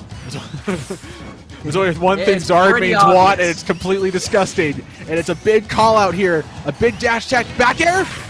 Oh! Dude, I keep telling you, stop going for that fire breath. It does wind up painting a big target on Curbstory's back because of homing attacks chances here. Nice and neutral. Trying to warm up. Oh, that's a tech roll. Again! Again. Homing attack from the deep is going to keep Zekrom alive and on stage again. Up tilt. Two of them not going to connect either one. And Curbstory is trying to stick with Zekrom, but Zekrom is knowing that and baiting every outer shield option out super well. There's the back air to catch that jump. Oh no. Oh, no. Just barely just missing enough. The super armored frames. No! Oh, I thought it was going to be the back throw there, but instead Zekrom going for it. I thought so too, but the forward air is going to kill on that platform. I wonder if that was a misinput, but I thought Zekrom was going for the elite smash kill, the roll behind back throw, and instead it was a spin charge, and it landed Zekrom with too much end lag there on plat. Curbstar able to just maneuver out of the way. Good job at Curbstar to escape from the hell that is additional spring charges, but yeah, on plat. Oh, just called out for shield.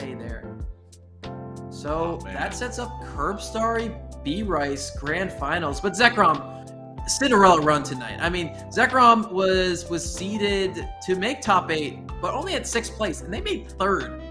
Over top of Yuri, who was our 2nd seed of the evening, and had a bunch of amazing sets tonight as a whole. So honestly, no qualms for how this individual played tonight. She's amazing, and you know AMG should be proud of their Sonic player. Oh, totally. Zekrom has a lot to hang her hat on for tonight's proceedings. There's a lot of really good maneuvering, just really good, solid Sonic play. I mean, Zekrom able to balance a lot of like the aggression that I think people conventionally think is missing from Sonic gameplay in this game, with just really well balanced movement and timing and patience to just go for the punish sequences. Maybe some of the advantage stuff not necessarily was there. It felt like Zekrom struggled at times, but once Zekrom had enough, a little bit. Her ledge traffic was a lot better than most Sonics I see. Yeah, there was like a couple opportunities where it's like, oh, like towards the end, there was like one spin charge that caught Curbstory flush, and if she just pulled the trigger on fair, I think it connects just because of how true that sequence is. And I think she went back to stage, and it's like, oh, blow opportunities like that. It's so tragic. But also, like, when Zekrom had the opportunity to adapt to a lot of what Curbstory was going for with a lot of the bombastic ledge traps, and is able to like curb some predictable habits and disadvantage, you could see just like where she would be able to take the character to like its fullest level. And speaking of taking things to the fullest level, we should talk about a big event that's coming up this weekend where our audience full of students can take their game to the next level. Isn't that right? So, there we go. Into that, buddy. Yeah, so everybody, if you haven't heard Surge is happening this weekend, January 8th, taking place at Phoenix College. There's a $600 prize pool, and it is limited to high school and college students. So if you're out there and you're of age and you're thinking about wanting to compete in some Smash Ultimate action, make sure to go check out the event, smashgg.surge. And again, that's just for students only. And it's cool because, you know, basically get to play a lot of people in your own cohort. You'll be able to use the tournament as a basis for joining a varsity esports club at your school as well. If you do pretty well, you'd be like, hey, I won this event, I should be on varsity. Or at least if your high school has an esports club. I'm actually really good friends with Wiz, who's a organizer and player out here in SoCal, who's been doing a lot of esports teaching at schools in SoCal. So it's really cool to see the folks at SAK and the folks behind this esports event try to put out something for the kids, for high school students and college students.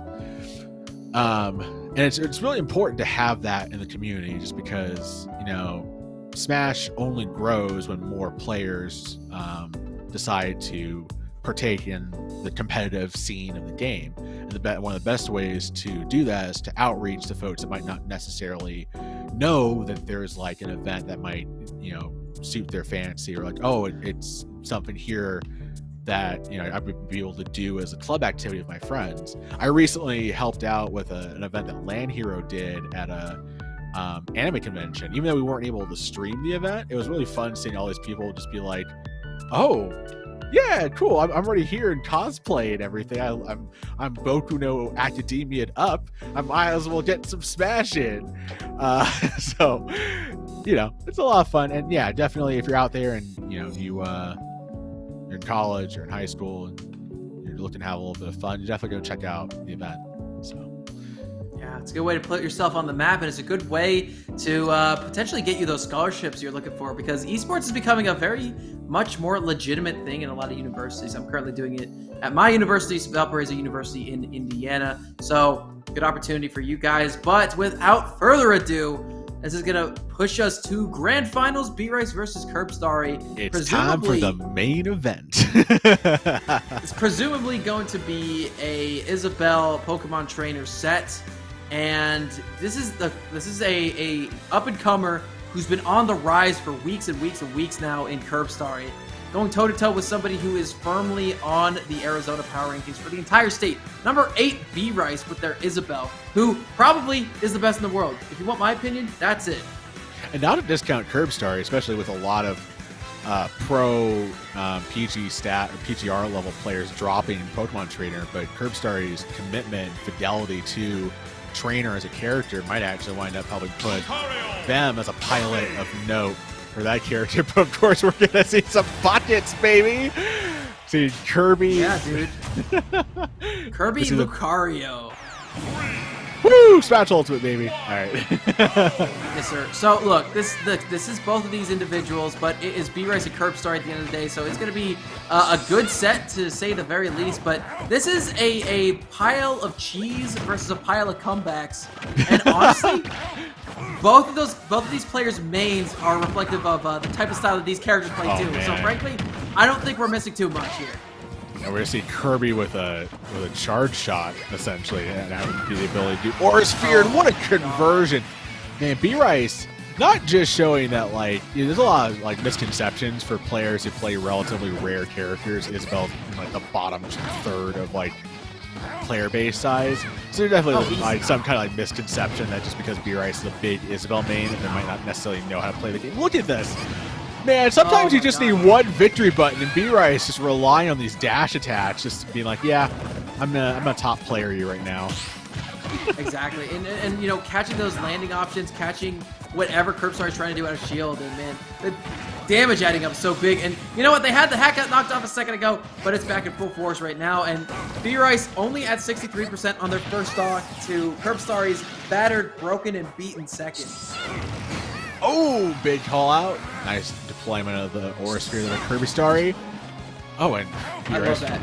Nice recovery there from B-Rice, going high to avoid the Aura Sphere, mixing up Curbstarry's tempo in a big way. Oh, up smash. What a catch. That was such a good funneling there. B-Rice just looked like a small Aura Sphere, just forcing Curbstarry to go for a jump, an aggressive jump in. Like, okay, cool. Spaced up smash. Yeah. Oh, and able to cover these whiffs, too. It covers the whiff grab with down tilt. Like, B-Rice knows what they're doing with this character. Oh, yeah. Well, look, it's B-Rice. B-Rice has a very intuitive knowledge of most of the cast. You know, we've seen him play a couple other characters. I mean, his DK was borderline a high-level player's DK. So, yes. You know, this dude, his fundamentals are really what allow him to shine with his Isabelle or with his other characters. And his Kirby is about as fundies as they come. Ooh! That was a very ballsy parry. Multi-hit fair. Oh, nice downer. Not going to kill, though. It is going to catch the uppy, but it will not seal the deal on the stock. And trying to go for a jump read. Curb Star throws out their full Aura Sphere. Dash attack still not going to kill. And Kirby, they go deep to try to get a drag down with those Aura Spheres, but the upper is going to kill. Or not kill, it's gonna Rage connect. dash attack didn't kill Kirby at 120. That barely killed, too. Poor Lucario, man. That's what I'm telling you, dude. This character isn't as good as people give it credit for. You know, you have a few occasional really rare players like Sue and also like Canada's Armadillo, who made an impressive run at Smash Bros. 4 a few weeks ago. Oh, no. But Kirby Star. yeah, going this deep is a bad idea with any character. That's not the right direction, Kirby. Sorry. Unfortunately, take themselves right out of that one as B-Rice just put the boots to them. Yeah. Put the Also, by the Tims. way, because nobody said it drip. Look at my man B-Rice. This man is looking so good. Hollow Knight t-shirt, olive bomber jacket, nice glasses. You know, the dark hair really brings the whole look together. Man, this man knows exactly how to look nice. And man, my God, he's wearing the Arizona State jacket. It's not a bomber jacket. It's just the lighting made it look olive too. You know what? You know that Man, brings to ASU. mind. You know what that brings to mind, Laird? Something that the great Deion Sanders once said: "If you look good, you feel good. If you feel good, you play good. If you play good, they pay you good." So let's just see if B-Rice can carry this drip on route to victory. Yeah, look at that guy. He knows what he did. He, you know, looking cute tonight, my friend. So we're going here to game 2. It is Smashville, and I think the run. Okay, he's doing some trolling tonight. That's a cute time. That's what we love to see from our boy B-Rice. Oh, what a trump! That was so well timed by B-Rice. It was smooth. Yeah, you rarely see some characters trump. Kirby's one of those characters that you never see trump, and they use Nair to punish out of it. Okay. Oh, that's a spike. Oh, Back and the air, back air, not but that gonna might not go be for- enough. That back air might Yeah, have it wasn't actually. enough, but I love that B-Rice was just like, I'll take the damage here while I can get it. Like, might not necessarily kill, but man, it's good damage. You're a jump call it from ledge. If you have a character that can like really put the grind to somebody, if you're ready to jump from ledge, you gotta use that as an option in this game. Jump from ledge is like the most safe option when you're trying to recover from ledge. And Curb Star was that was a dangerous recovery. Didn't quite work out. Yeah. No, look, there's something that you need to consider here about Kirby. Kirby is one of the stubbiest characters in the whole game. But man, you turned into a squeaky toy there. You all right? I thought that combo string ending in the Kirby hammer was excellent. Wow. Almost going for the stage spike there, but Kirby Star was just able to tech in time. Ooh, has to avoid the giant Aura Sphere. Just enough height to avoid double Aura Spheres, and we're just trading giant balls of pent-up pain right now. Big balls of gas. And I'm gonna be real with you. I don't think Kirby actually gets. I don't think they get Aura. I feel like their neutral B is always the same size, or at least I feel like it has been. I could be sorely mistaken about that, but it does definitely look like Curb Stars are much more significantly large than B-Rice's are. Okay, B-Rice is trying to get some hyperspace in there, but fell right into Curb Star's trap, getting the B-Reverse Aura Sphere charge, and just basically popped up B-Rice like holy water, and B-Rice immediately like, okay, cool, let's change course. Up tilt spam. And Trying to go for the big S-Smash call out. Nice though. Caught him in shield and then went for the inhale to get that hat back on. And honestly, I feel like Lucario's hat is one of the worst in the game because Aura Sphere itself just isn't an amazing projectile. The only thing that makes it good is the fact that you get Aura off of it, and I don't really think Kirby does. I disagree. Giving a character a charge shot, especially one like Kirby, where the biggest weakness in Kirby's kit is that the character has so little range, I feel like it's really dangerous to give Kirby a tool like that. But hold on, you gotta consider that you're playing against Lucario, who, when they have rage on their Aura Sphere, it just goes right through you. Doubles. I know, doubles. Well, this ain't doubles, bro. That's true. I'm seeing double 4 Lucarios. But, One Kirby! That's all it takes. And all it takes to put B-Rice one win away from taking Pure Smash tonight. Man, Laird. Yes, sir. What a night for B-Rice. I mean, this has just been a really commanding performance for the PR player. Well, you tend to expect that. I'm more actually excited about Zekrom and Curbstar making big runs tonight. Beating some very tried and true good players in Hitoy-kun and Yuri, Toast and Butter. Actually, they didn't play Toast and Butter. Never mind. You get my point, though. Yeah, but it's cool to mention Toast and Butter. It's a good tag. So true. I mean, one of America's favorite breakfast foods. But, you know, one of my favorite dinners is that rice. And B-Rice cooking something up real crispy here tonight. 34% and climbing, and they haven't been touched once yet. Look at that. Like, B-Rice like, yeah, you're not going to land on me. No matter what you do, you're going to eat an up tilt. Yeah. So there's a Excellent nair. patience on the nair. Ooh. Oh my gosh. B-Rice going for those uppies from the ground has been really cool, but they're almost out of jumps, but no, they're going to make it back anyway. Down tilt. Try to go for an, or sorry, down and There, up tilt. yeah. That up tilt will connect, and yeah. Okay. Dash attack will kill. This is Town and City. Excellent option coverage from B-Rice. It just feels like Curbstar is like totally lost. I'm surprised we're not seeing the PT unless there's some kind of like gentleman's agreement on this. But yeah, this is look how comfortable B-Rice is playing around Curbstar's options. Like, Aura Sphere just does not seem to be phasing the Kirby at all. Right. For sure. Oh, he whiffed on the trumpet. That's why going for that's so dangerous sometimes. Oh. That, you hate to see that, dude. It's like, oh, hey, I got punished for going for an aggressive play in my old Smash Brothers Ultimate game. I bought this game. I should be able to go for reads like that without getting punished, man. Oh, did he just teleport him? That was wild. Well, he spat him out. Oh, I know, but that spit out was crazy far in distance. He almost went to the spyglass. Yeah, it goes further the more percent you have on your opponent. That's right. I forgot about that. I'm so used to seeing Kirby. I'm so used to seeing Kirby swallow. Ooh. There's that Aura Sphere landing just in time to change the subject as Kirby Star is trying to really fight hard to get back into this one. And, I'm just gonna fall into that up air. Man, that up air is deceptively powerful. Like, it's huge too, actually. For Kirby? I also like Curbstar on that platform. Even though the town has a relatively high ceiling, it's gonna be hard to escape with Blast Zone. Okay, another Trump, that time no back air to connect. But instead uses the momentum to push Curbstar to the other ledge. And now you can sense that B-Rice is looking for the kill right now, Laird. Yeah, I'm really liking how Curbstar is playing this now. They're using their longer disjointed, like not disjointed, but longer range options to kind of safely poke B-Rice from a distance without getting too aggressive and being funneled into the amount of damage that B-Rice can do when they have a read with this character. But, you know, they need... Oh, they didn't mind their jumps. They didn't have a jump to get out of there, but that's the tournament. All right, 3-0 in favor of B-Rice. Only dropping one game tonight, and that was to the Bowser of Zekrom Amaterasu. Yeah.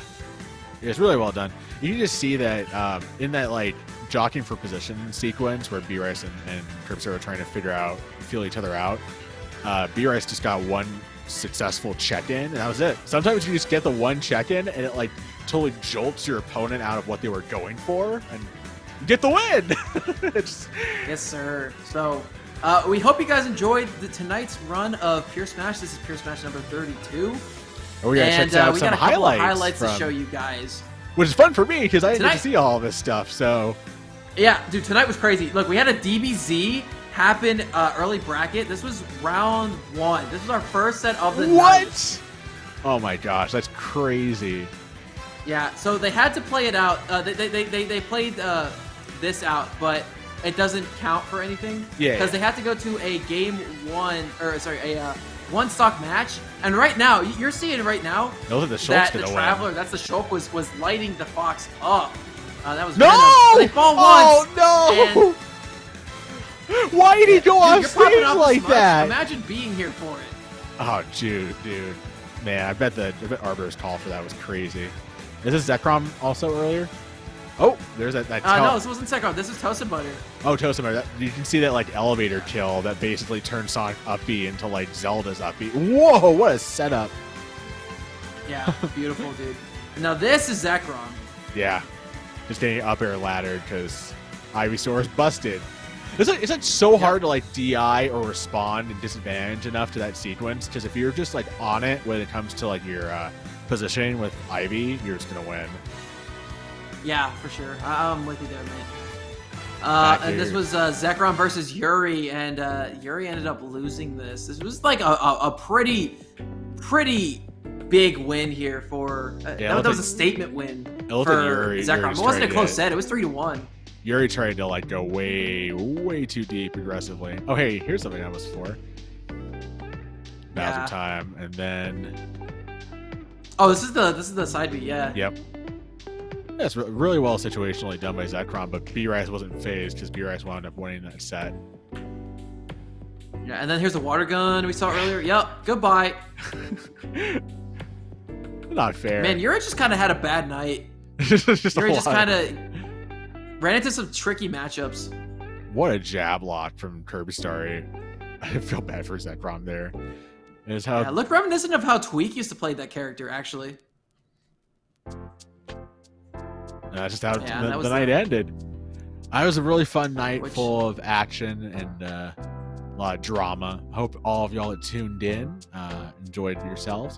Make sure if you are just stopping by, it's your first time catching the SAK Gaming stream, that you drop a follow, because following the channel and even considering getting some commercial-free viewing by way of a Twitch sub allows the channel to thrive and grow and expand and help bring you guys more excellent Smash Ultimate action from the great American Southwest.